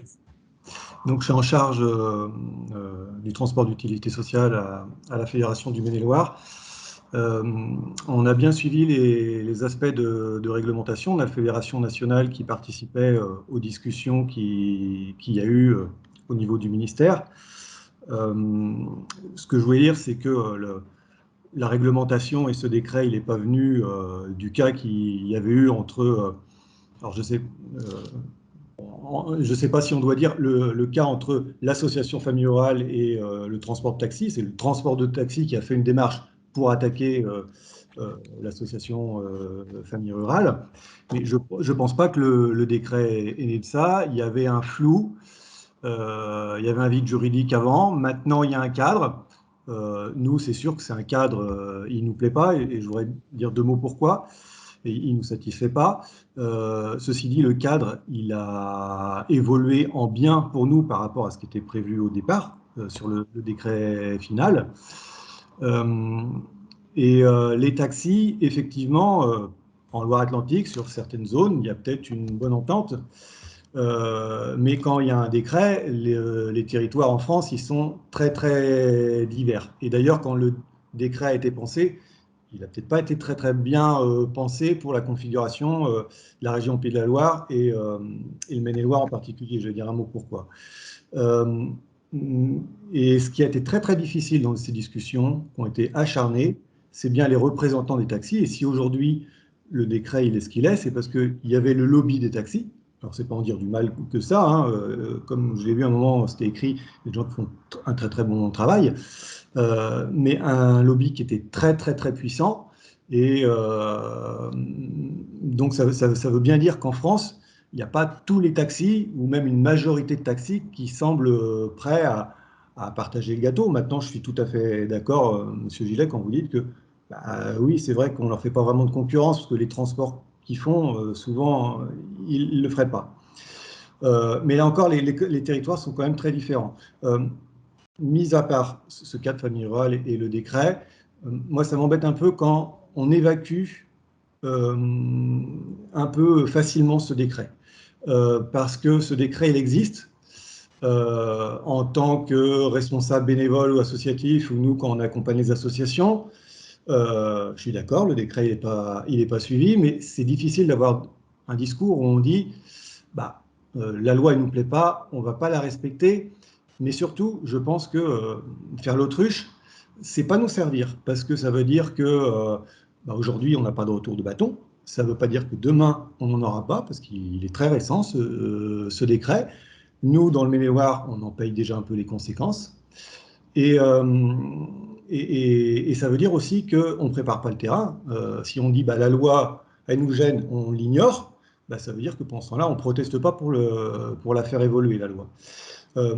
Ce qui est embêtant en ignorant le décret, ça veut dire que si on ignore le décret, on va quand même jusqu'à faire normalement des fausses déclarations à la préfecture.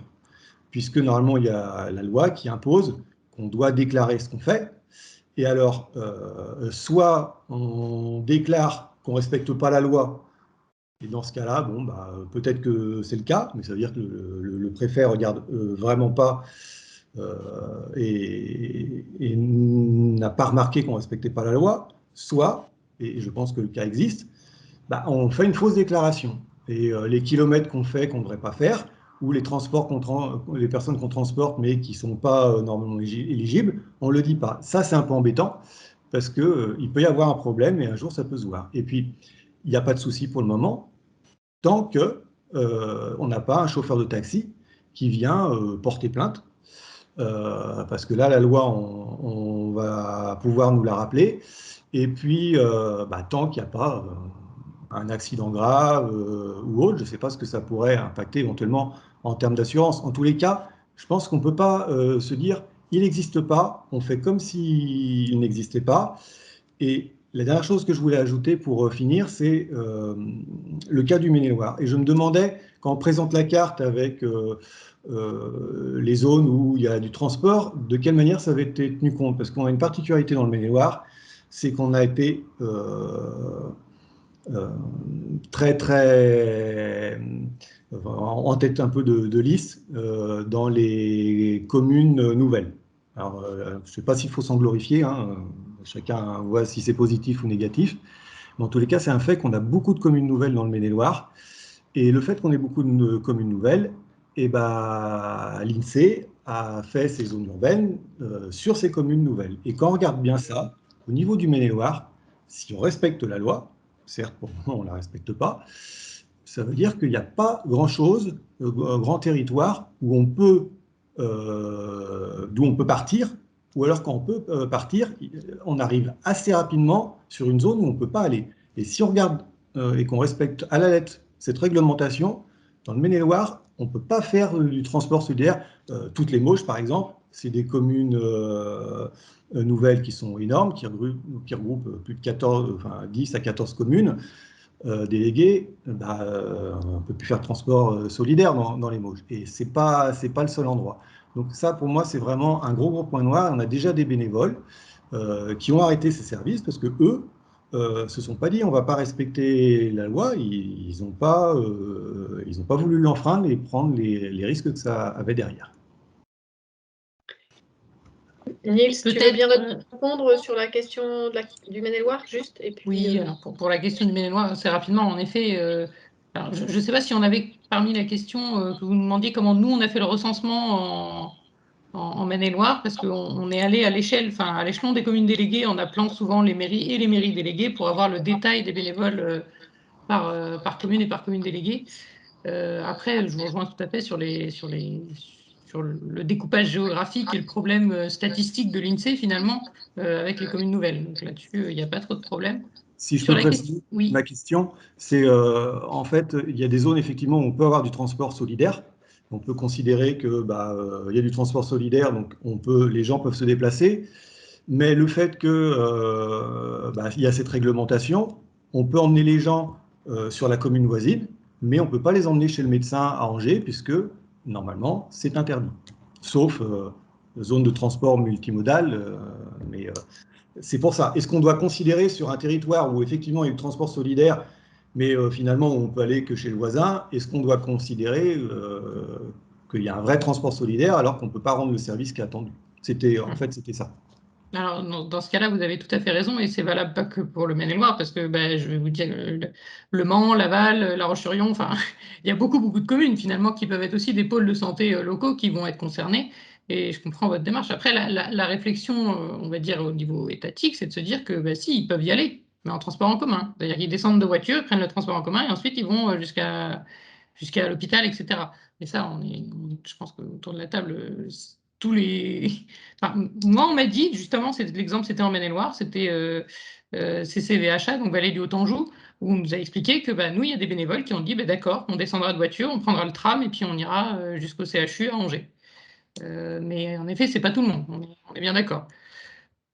Après, sur la question politique de l'autruche, je pense qu'il faut peut-être j'avais entendu parler, Monsieur Gillet, et peut-être Monsieur Isaïa aussi, j'ai vu que vous aviez levé la main, d'une expérimentation justement mise en place en réponse à un appel à projet qui viendrait, lui, prouver, entre guillemets, à l'échelon national que le décret n'est pas adapté aux réalités territoriales. Oui, je suis bien. Je peux parler là, oui? Vous Oui, m'entendez? allez-y, Monsieur Isaïa. Voilà. Donc, je suis bien d'accord avec vous. Le décret, il existe. Normalement, on doit le respecter, mais il est complètement en dehors de la réalité. Tout ce qui est prévu dans le décret, c'est en dehors de la réalité, ça ne correspond à rien. Donc, lorsque ce décret est sorti, moi, je suis président d'une association qui s'appelle Les Réchauffeurs sur Pornic-Aglo. Ça couvre 15 communes et 74 000 habitants. On fait 4 000 déplacements par an à peu près. Même un peu plus, donc entre 300 et 400 par mois. Et je suis vice-président du DAMS avec André Gillet. Donc, lorsque le décret est sorti, on a réagi vivement auprès de Madame Borne en lui envoyant un premier courrier au nom des réchauffeurs, auquel on a bien entendu pas eu de réponse. Ensuite, on lui a envoyé un second courrier au mois d'octobre 2019, auquel on n'a toujours pas reçu de réponse. Et puis, on était en contact avec une société qui s'appelle ECOV, notamment Antoine Preslav, qui a organisé au mois de février 2020 les premières assises nationales du transport d'utilité sociale à Nantes.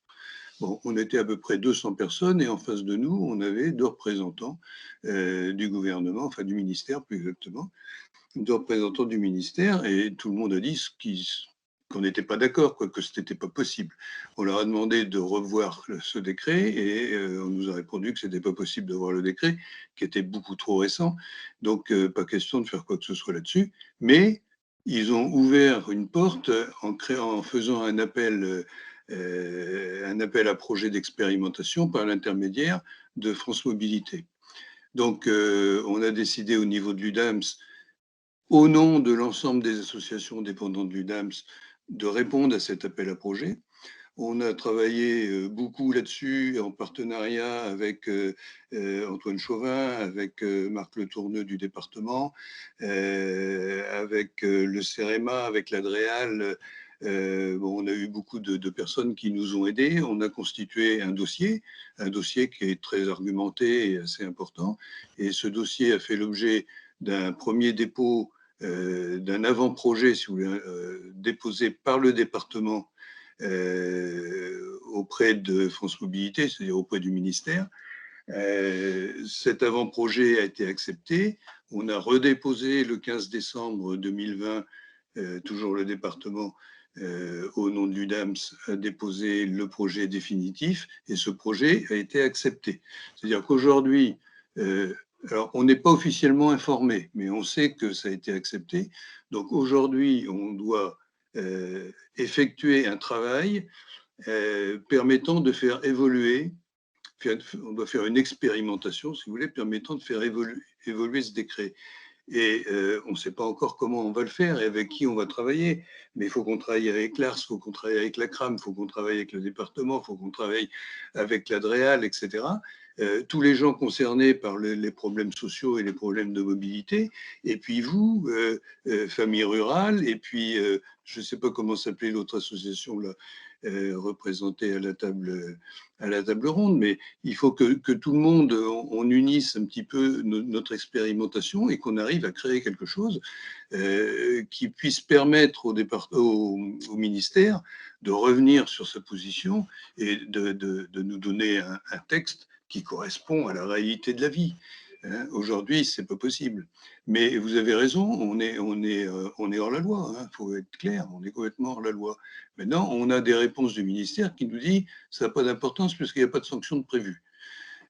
Sur les assurances, pour répondre à votre question, on a posé la question à notre assureur, qui nous a dit, moi je vous assure que ça ne j'ai pas à savoir si vous respectez la loi ou pas, moi je vous assure. Vous conduisez une voiture, si vous êtes en excès de vitesse, je vous assure quand même. Bon. Là, vous êtes, si vous rentrez dans une commune, au lieu de vous arrêter au pôle d'échange multimodal, vous avez un accident alors que vous êtes à côté du CHU et que vous ne devriez pas y être, vous êtes couvert pareil. Donc, de ce côté-là, il n'y a pas de souci. Mais alors, moi, j'applaudis les bénévoles qui s'arrêtent au pôle d'échange multimodal, qui montent dans le tramway avec les bénéficiaires. Mais pensez aux bénéficiaires. Quand on amène quelqu'un à l'hôpital, c'est généralement quelqu'un de pas très jeune et qui n'est pas en bonne santé, parce qu'autrement, il n'irait pas à l'hôpital. Alors, s'il faut lui faire prendre un tramway, ensuite, il faut changer, il faut prendre le bus, parce que le tramway, il ne va pas nécessairement à l'hôpital. Donc, on va prendre le tramway, on va prendre le bus, avec quelqu'un qui se déplace avec un déambulateur, voire un fauteuil roulant. Ce n'est pas pensable, ce n'est pas imaginable. Voilà, je voulais apporter cette petite précision pour vous dire que le décret, il existe, mais on n'est pas inactif, on essaye, enfin, on va essayer, tout du moins, quand on va nous donner officiellement l'autorisation de faire cette expérimentation, on va essayer de le faire évoluer. Voilà, merci. Merci beaucoup pour ces compléments d'information. Dans les commentaires, Monsieur Piard, alors déjà, il y a un peu plus de 20 minutes, mais vous souhaitiez peut-être évoquer le décret. Est-ce que par rapport à ce qui s'est échangé là, vous souhaitez ajouter quelque chose? Oui? Allez-y, je vous en prie. Il y a pas, votre son est désactivé, monsieur. Vous remettiez votre son. Oui, exact. Voilà, bonjour. Oui, je fais partie, donc je suis président d'une association de bénévolat de compétences. On a rencontré monsieur Gillet. Et donc, nous sommes des cadres bénévoles et donc on a créé un kit conducteur solidaire qu'on a déposé à France Mobilité et on accompagne bénévolement les communes qui veulent mettre en place le système. Alors, au niveau du décret, moi, je vais être relativement clair. C'est un chef-d'œuvre technocratique, inéquitable et sans empathie. C'est un décret qui n'est pas applicable. Il n'est pas applicable pourquoi? Il faut déjà éliminer le problème des taxis. Il ne faut pas comparer des taxis et des bénévoles. La grosse différence, et c'est là que je rejoins l'interlocuteur précédent, on ne peut pas être sanctionné, puisque le bénévole, il n'est pas rétribué, il est indemnisé. Le taxi, il est rétribué, c'est la grosse différence. Et devant la loi, ça ne tient pas. Le taxi ne peut pas dire qu'on lui fait concurrence, puisqu'on n'est pas du commercial. Le bénévole n'est pas un commercial. Voilà, il est simplement indemnisé. Je me suis amusé à faire un calcul. Un rendez-vous médical de quelques heures à faire à 5 km du domicile d'une personne âgée qui a beaucoup de mal à marcher. On compte les temps d'attente, j'ai été au plus court, 1 heure, le temps de faire quelques courses et d'aller chez le médecin. Vous prenez un taxi, c'est 25 € de l'heure. Donc, ça va lui coûter 25 €. Si vous prenez le transport solidaire, c'est 3,20 €. Personne ne peut se payer 2 heures de course, moi non plus, à 25 € pour aller faire mes courses. Le problème des taxis, il ne tient pas. Par contre, ce qui ne tient pas non plus, c'est la géographie et les revenus. Pourquoi? Les revenus, le contribuable à qui on dit vous n'avez pas le droit d'être transporté, la vieille dame qui paye des impôts, on lui dit non, vous n'avez pas le droit. Mais ces impôts, ils servent à financer le transport. Elle finance le transport avec ses impôts et elle n'a pas le droit de les utiliser. Donc, ça ne tient pas non plus. La géographie ne tient pas non plus, puisque même dans les villes urbaines, il y a des personnes isolées. C'est ce que j'appelle le dernier kilomètre. C'est-à-dire, imaginez une personne qui a des béquilles et des cannes, qui habite à 500 mètres d'un arrêt de bus, c'est en pente, elle ne peut pas aller à l'arrêt de bus. Elle ne peut pas. Physiquement, elle ne peut pas. Donc, ce dernier kilomètre, il fait partie de ce que j'appelle les zones blanches du transport. C'est une zone blanche.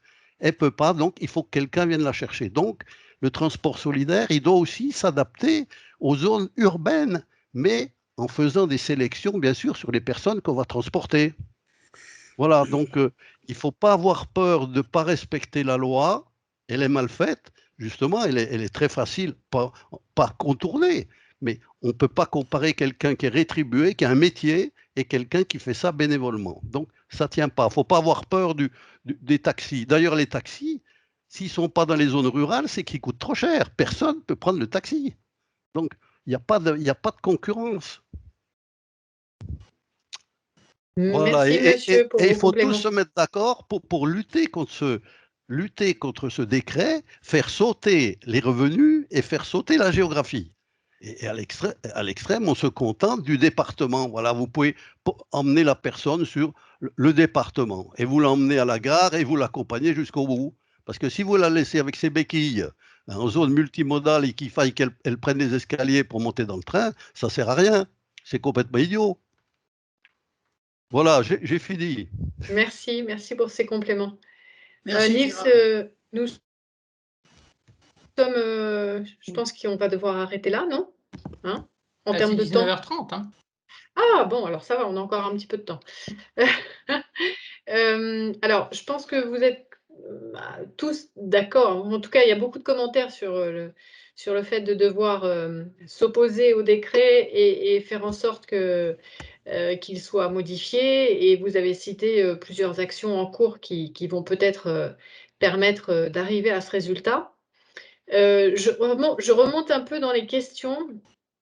Sur une question liée aux bénévoles qui est posée par Dominique, je crois que c'est Dominique Rongeard de l'Amira, qui est donc une association de transport solidaire sur Ancenis, qui demande que faut-il faire ou quoi faire quand les bénévoles s'aperçoivent de la dégradation de la santé des bénéficiaires, que ce soit la santé physique, la santé psychologique ou l'arrivée de symptômes qui peuvent présager d'une maladie Alzheimer ou neurodégénérative. Qui parmi les intervenants autour de la table ronde veut bien répondre? Antoine? Ouais. Antoine Chauvin de la MSA, je vous en prie. Ok, oui. Ça fait partie de la fonction repérage de personnes en situation de fragilité on a beaucoup parlé des référents, que c'était un rôle clé, c'est clair, le référent est un rôle clé, il analyse la demande, il la fait rentrer dans le cadre du projet associatif et il permet de faire intervenir le service en dernier recours. Mais l'accompagnateur bénévole, qu'on appelle souvent le chauffeur, le conducteur, lui, dans l'espace un peu confini du véhicule et dans l'optique d'une relation de qualité, de confiance. Ils sont en situation de pouvoir repérer des personnes qui sont en situation de fragilité, que ce soit un isolement social ou que ce soit une pathologie de santé qui est évolutive. Alors, on ne peut pas demander tout aux bénévoles, mais n'empêche que il y a quelques critères assez simples en termes de comportement qui peuvent être repérés. Et tout l'intérêt, et c'est l'objet de la seconde matinée de la formation, c'est de pouvoir amener les bénévoles dans l'échange entre eux, parce que ces formations se regroupent des bénévoles de différentes associations, ont des fonctionnements différents, ça permet cet échange-là. Et les uns ou les autres sont plus ou moins bien implantés sur leur territoire. Certains sont très en lien avec les CCS, avec les professionnels médico-sociaux du territoire, avec les clics, etc. Et donc, il y a un moment donné, il y a un passage de relais à opérer. Là, on est vraiment dans la lutte contre l'isolement, on parle souvent de sentinelles, de cette fameuse problématique du repérage des personnes isolées qui est compliqué justement parce que les personnes sont isolées. Bon, l'accompagnement au déplacement permet de pouvoir identifier des personnes qui ne vont pas au CLIC parce que ne connaissent pas, ne vont pas au CCS parce que ont une image du CCS particulière et elles ne veulent pas entrer dans ce cadre-là, mais pour autant, à un moment donné, ont besoin d'aller acheter des médicaments à la pharmacie et n'ont pas d'autre solution que de faire appel au transport solidaire. Donc, à partir du moment où les bénévoles, à travers cette formation, partagent des expériences et prennent conscience de leur rôle de veille, et ben après, il y a des systèmes à opérer en interne de l'association et puis pouvoir identifier des professionnels de territoire auprès desquels proposer aux personnes de prendre contact parce qu'il faut que ce soit les personnes elles-mêmes qui acceptent d'entrer en contact avec un. Ouais. Comme ils font du conseil en mobilité, les référents font du conseil en mobilité, les chauffeurs, eux, peuvent faire du conseil en service existant sur le territoire et utile par rapport à la situation qu'ils identifient chez la personne.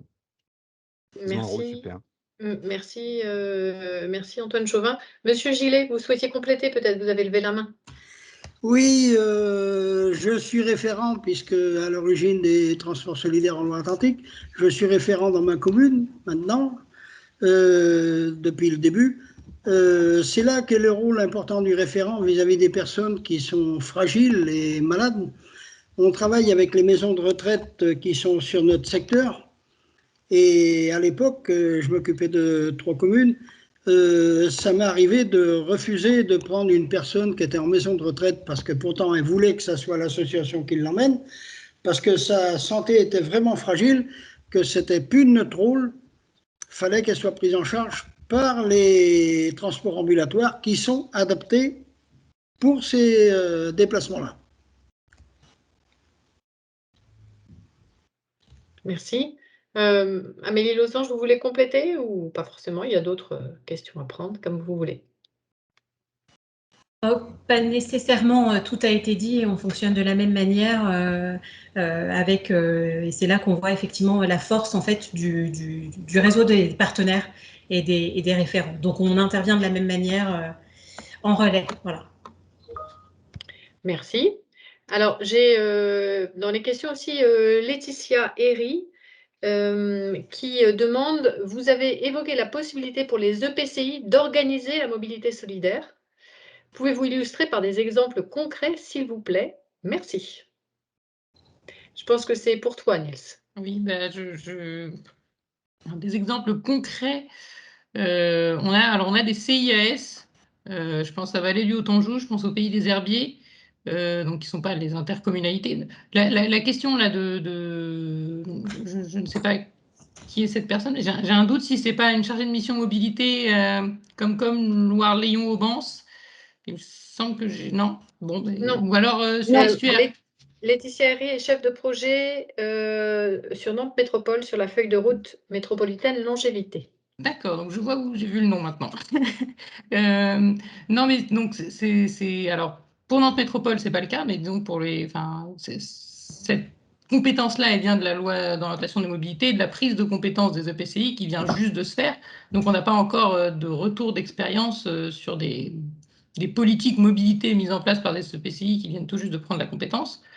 En revanche, ce que je vous dis, c'est qu'on a des CIAS, donc via des volontés intercommunales comme dans les Hauts-d'Anjou, enfin dans la vallée du Haut-Anjou, qui ont dit il faut qu'on essaye d'harmoniser le service, il faut qu'on fasse pas une union départementale, mais en tout cas qu'on rassemble les différentes. Alors eux, c'était des associations des CCAS qui portaient des transports solidaires, pour qu'ils soient tous sous le même registre du CIAS, qu'il y ait une personne qui puisse gérer tout ce qui va être demande d'inscription, etc. Et donc centraliser tout ça, qu'il y ait une harmonisation des règlements aussi entre les différentes associations et qu'on puisse avoir un service qui soit à peu près équivalent dans tous les territoires. Et ce CIAS, il y a une commune qui n'a pas encore de transport solidaire, et ben elle part. Alors je l'avais eu au mois de mars en 2020, donc je ne sais pas si ça a été fait, mais l'idée était de se dire, maintenant, la dernière commune qui n'a pas de transport solidaire encore maintenant, nous, intercommunalité ou CIAS, on va essayer d'aller vers eux pour Alors, CIAS, c'est Centre intercommunal d'action sociale, c'est des équivalents intercommunaux aux centres communaux d'action sociale. Et donc, qui sont voilà, des émanations de l'intercommunalité. Et donc ce chargé de mission, lui, il s'était dit, on va partir de l'expérience qu'on a dans les autres communes pour pouvoir accompagner la dernière commune à avoir quelques bénévoles, donc c'est une commune de 800 habitants, pour que toutes les communes de notre intercommunalité soient desservies. Après, je pense à autre chose, à Saumur-Val-de-Loire, qui, eux, se disent, nous, l'intercommunalité, on va prendre en charge toute la partie réservation, en mettant à disposition notre outil de réservation pour le transport à la demande, enfin, le logiciel, je ne sais pas exactement comment ça fonctionne, mais en tout cas en permettant aux associations d'utiliser ce logiciel pour faciliter les prises de rendez-vous, etc. Et puis nous, alors Saumur-Val-de-Loire, ils ont l'objectif, pareil, ils ont quelques communes qui n'ont pas encore de transport solidaire, donc de venir accompagner l'émergence d'associations, et en plus de venir régulièrement au contact des associations pour leur dire de quoi vous avez besoin, parce que nous, l'intercommunalité, on voit très bien l'intérêt du transport solidaire, donc dites-nous de quoi vous avez besoin et on verra ce qu'on peut faire pour vous aider. Alors, il y a des mains qui se sont levées peut-être pour compléter ta réponse à cette question, Amélie Losange. Oui, c'était pour apporter en fait un témoignage sur les types de prise en charge par les EPCI. On a noué un partenariat en fait avec une intercommunalité dans un des départements, puisqu'elle avait mis en place un système de transport à la demande qui ne fonctionnait pas. Donc, on a pris contact en fait avec elle, et aujourd'hui, on a un système effectivement. Chaque déplacement à l'intérieur de l'intercommunalité coûte 4 € aller-retour, quelle que soit la distance, puisque je rappelle, à la base, on fonctionne sur une facturation donc au kilomètre, 60 centimes du kilomètre. Et donc, ça nous a permis de négocier en fait avec l'intercommunalité pour fixer donc le même tarif de euros, enfin 4 € aller-retour.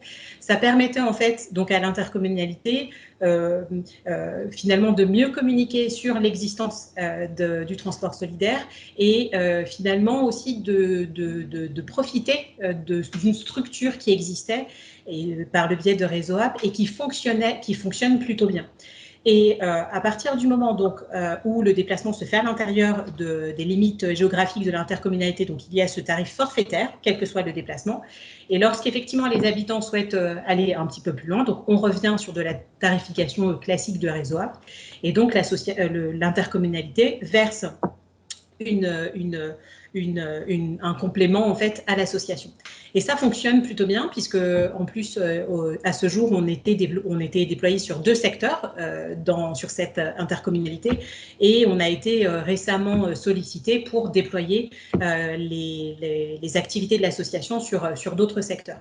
Donc c'était vraiment avantageux pour à la fois l'intercommunalité, à la fois finalement aussi pour l'association, mais aussi pour les habitants, puisque la remarque qui avait été faite notamment sur la non-utilisation du transport à la demande, c'est que en parallèle, effectivement, ça a été dit tout à l'heure, l'avantage quand même, c'est que le bénévole va au domicile du bénéficiaire. Parfois, il rentre chez lui, il peut l'aider à s'habiller, lui faire penser à bien prendre son carnet de rendez-vous, un courrier de confirmation, son porte-monnaie pour faire les courses, alors que dans le cadre du transport à la demande, dans tous les cas, sur cette intercommunalité, le bénéficiaire devait quand même faire parfois une centaine, enfin 200, 300 mètres pour se rendre en fait au point de rendez-vous. Et on essaye effectivement peut-être de déployer ce dispositif avec d'autres intercommunalités, parce que ça permet finalement de ne pas partir de zéro et d'avoir de bénéficier finalement d'une structure, en tous les cas associative, avec un réseau de bénévoles déjà constitué sur le territoire et qui peut permettre de répondre à la demande. Voilà, c'était pour partager aussi cet exemple qui fonctionne plutôt bien. Merci.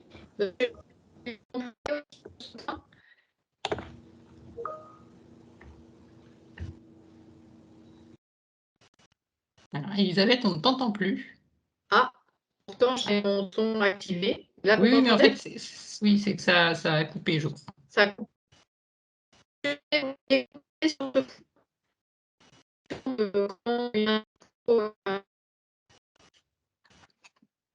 Je ne sais pas ce que tu as dit, mais... Ah, vous ne m'entendez toujours pas? Ah là, ça y est, on t'entend. Je disais, mais si tu as compris ma question à peu de mots, Je disais, monsieur Gillet, est-ce que vous souhaitiez compléter pour répondre à la question par rapport à la politique mobilité d'un EPCI? Vous voulez répéter la question parce que j'ai mal saisi. La question, c'était la question d'une chargée de mission de Nantes Métropole qui demandait comment un EPCI pouvait finalement organiser la mobilité solidaire sur son territoire. Je Alors, retraduis bien la question, ce n'est pas tout à fait les termes. On a mais déjà c'était eu ça. des réunions avec Nantes Métropole, mais bon, bah, ça va être très long parce que il y a déjà des unités qui se mettent en place autour de Nantes, dans des communes, même comme Rezé, Bougnay, qui sont déjà en place, la Chapelle-sur-Erdre. Là, j'ai été en relation avec Trélières qui va se mettre en place. Ce qu'il y a, c'est que bon, ben, tout le monde essaye de peser le pour et le contre, c'est normal. Mais ce qu'il y a, c'est que bon, ben, nous, en tant que bénévoles, faut quand même que les responsables politiques dans ces communes-là, ben, ils prennent leurs responsabilités vis-à-vis de nous. Parce que, comme j'entendais tout à l'heure, ben, la loi, elle est la loi. On doit la respecter. Je ne veux pas contredire ça non plus. Mais quand même, tout le monde nous soutient à bras-le-corps depuis X années. Mais beaucoup, quand il faut prendre des fois des responsabilités, bon ben, on nous laisse le bébé. Bon, tant que ça marche comme ça marche comme ça. Hein. Alors, on est convaincus. Et moi, arrivé à 75 ans bientôt, je vois pas. Mais parce que bon, je rejoins Gérard Piard, qui est un ami. Il y a tellement de choses qui se mettent en place autour de nous pour en tirer, bon, les avantages et les inconvénients, c'est vrai, mais en attendant, bon, bah, beaucoup laissent faire parce qu'ils n'ont pas de solution. Moi, j'ai assisté à plein de réunions depuis X années avec des personnes qui venaient de régions parisiennes et tout ça. Bon, bah, ils n'ont pas les solutions pour le travail qu'on fait, que font les bénévoles, hein, parce que c'est pour moi qui fais le travail, c'est les bénévoles. Et ça, aujourd'hui, c'est pour ça qu'on a intérêt, encore là, je dis, d'être solidaires et d'être mutualisés entre nous, parce que l'union, ça fait la force. Et ce que me disaient les gens quand ils étaient venus aux assises nationales à Nantes l'année dernière, les gens qui sont venus du ministère, moi, ils m'ont dit, mais de toute façon, on ne vous embêtera pas parce que de toute façon, on n'a pas de. Il y a la loi, c'est vrai, mais on ne vous embêtera pas parce qu'on n'a pas de solution en face. Alors, restons optimistes. C'est pour ça que les décrets, moi, c'est moi qui ai fait le service militaire, j'ai fait 1 an et demi de service militaire. C'est comme à l'armée, les ordres, c'est les ordres, il faut attendre les contre-ordres pour éviter le désordre. Alors, bon, c'est la bonne blague parce que, en attendant, ça fait 15 ans qu'on fonctionne. J'ai écrit des documents au niveau de la préfecture à Nantes, la sous-préfecture et tout, qui nous ont aidés à démarrer. Je leur demande des conseils, ils ne me répondent jamais. Alors, qu'est-ce qu'on fait? On arrête ou on continue? Mais on continue. Vous continuez, voilà. Alors, peut-être qu'on peut prendre un autre exemple. Il y a Thérèse Bazot de la communauté de communes de la vallée des Hauts-Anjou, des vallées du Haut-Anjou, plus exactement, qui expliquait, mais peut-être que vous pouvez prendre la parole pour dire comment la Comcom a voulu harmoniser les pratiques de mobilité et s'est investi dans le sujet. Oui, bonjour à tous.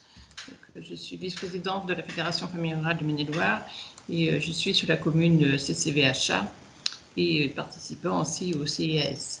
Donc au niveau de la CCVHA, il y a plusieurs types de transports solidaires portés par des associations comme Famille Rurale, mais aussi par des CCAS et covoiturage initié par initié par la MSA au niveau des communes.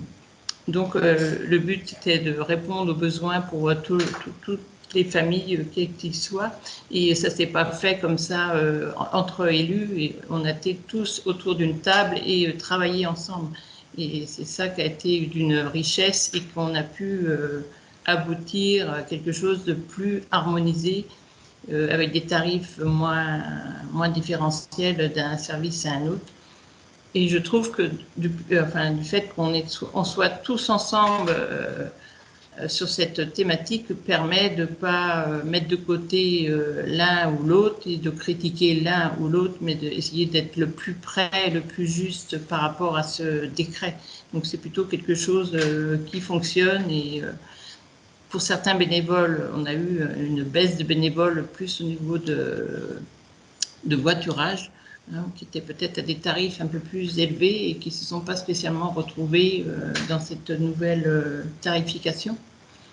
Mais je trouve que ça a permis finalement de consolider cette valeur qu'on a au niveau du transport solidaire, le lien social, qui au Famille Rurale est très attaché à ce lien fort, qui est vraiment l'image du transport solidaire Famille Rurale.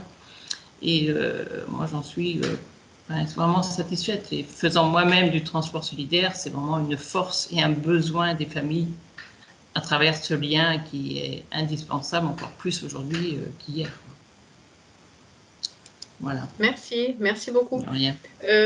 Monsieur Bossard, on arrive bientôt à la fin, mais je vois que dans les commentaires, vous avez mis d'assez longs commentaires.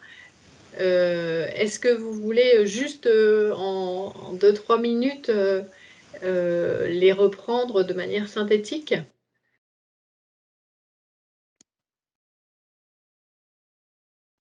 Est-ce que vous m'avez entendu? Oui, vous avez l'air de m'avoir entendu, parce que Niels ne me fait.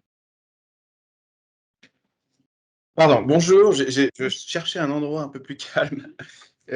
Oui, alors j'ai juste mis, moi, en commentaire, j'ai repiqué des éléments hein, sur notamment les apports de la LOM, en fait, par rapport à ce que peuvent faire les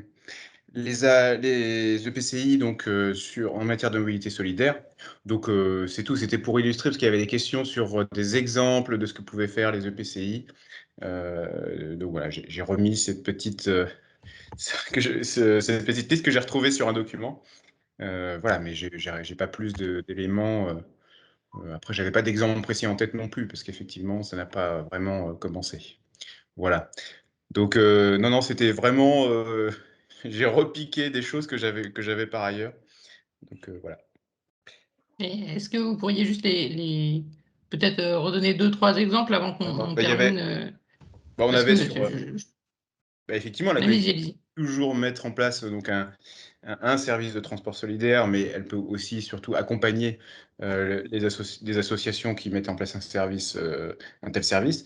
Les plateformes mobilité aussi peuvent être des endroits intéressants, enfin des objets intéressants pour non seulement donc après que les bénéficiaires puissent aller vers des solutions, par exemple le transport solidaire, mais aussi vers toute autre solution de mobilité solidaire, mais avec, disons, une entrée unique et une coordination des actions. Et ça, c'est là aussi la collectivité qui peut être moteur pour mettre en place ce genre d'outils. Voilà, c'est 2 exemples que j'avais effectivement dans ces documents-là. Les aides financières, après, étaient citées. Donc voilà, c'était pas de moi. Donc je ne peux pas développer beaucoup plus. Voilà. Ok, ben, très bien. Bon, je suis désolée de vous dire qu'Elisabeth a perdu son ordinateur maintenant. Donc, elle ne pourra pas faire la conclusion. Donc, je vais juste vous remercier pour vos contributions, vos participations. À vous trois d'abord au niveau de la table ronde, et puis à tous les présents dans cette visio qui ont été assez bavards finalement, parce qu'on a pas mal de questions qui sont venues. On est désolé pour le temps et les dernières questions, parce que comme moi, je n'ai pas du tout suivi le fil, il se peut qu'il y ait des personnes qui n'aient pas pu avoir de réponse à leurs questions. Vous pouvez toujours nous envoyer un mail à moi, ou passer par Elisabeth. Donc mon mail, je ne sais pas s'il est sur le diaporama, mais s'il n'y est pas, de toute façon, je le rajouterai, comme ça, quand vous aurez le diaporama, vous pourrez me contacter. Voilà, donc c'était la dernière séance de nos conférences sur la question de la mobilité des personnes âgées.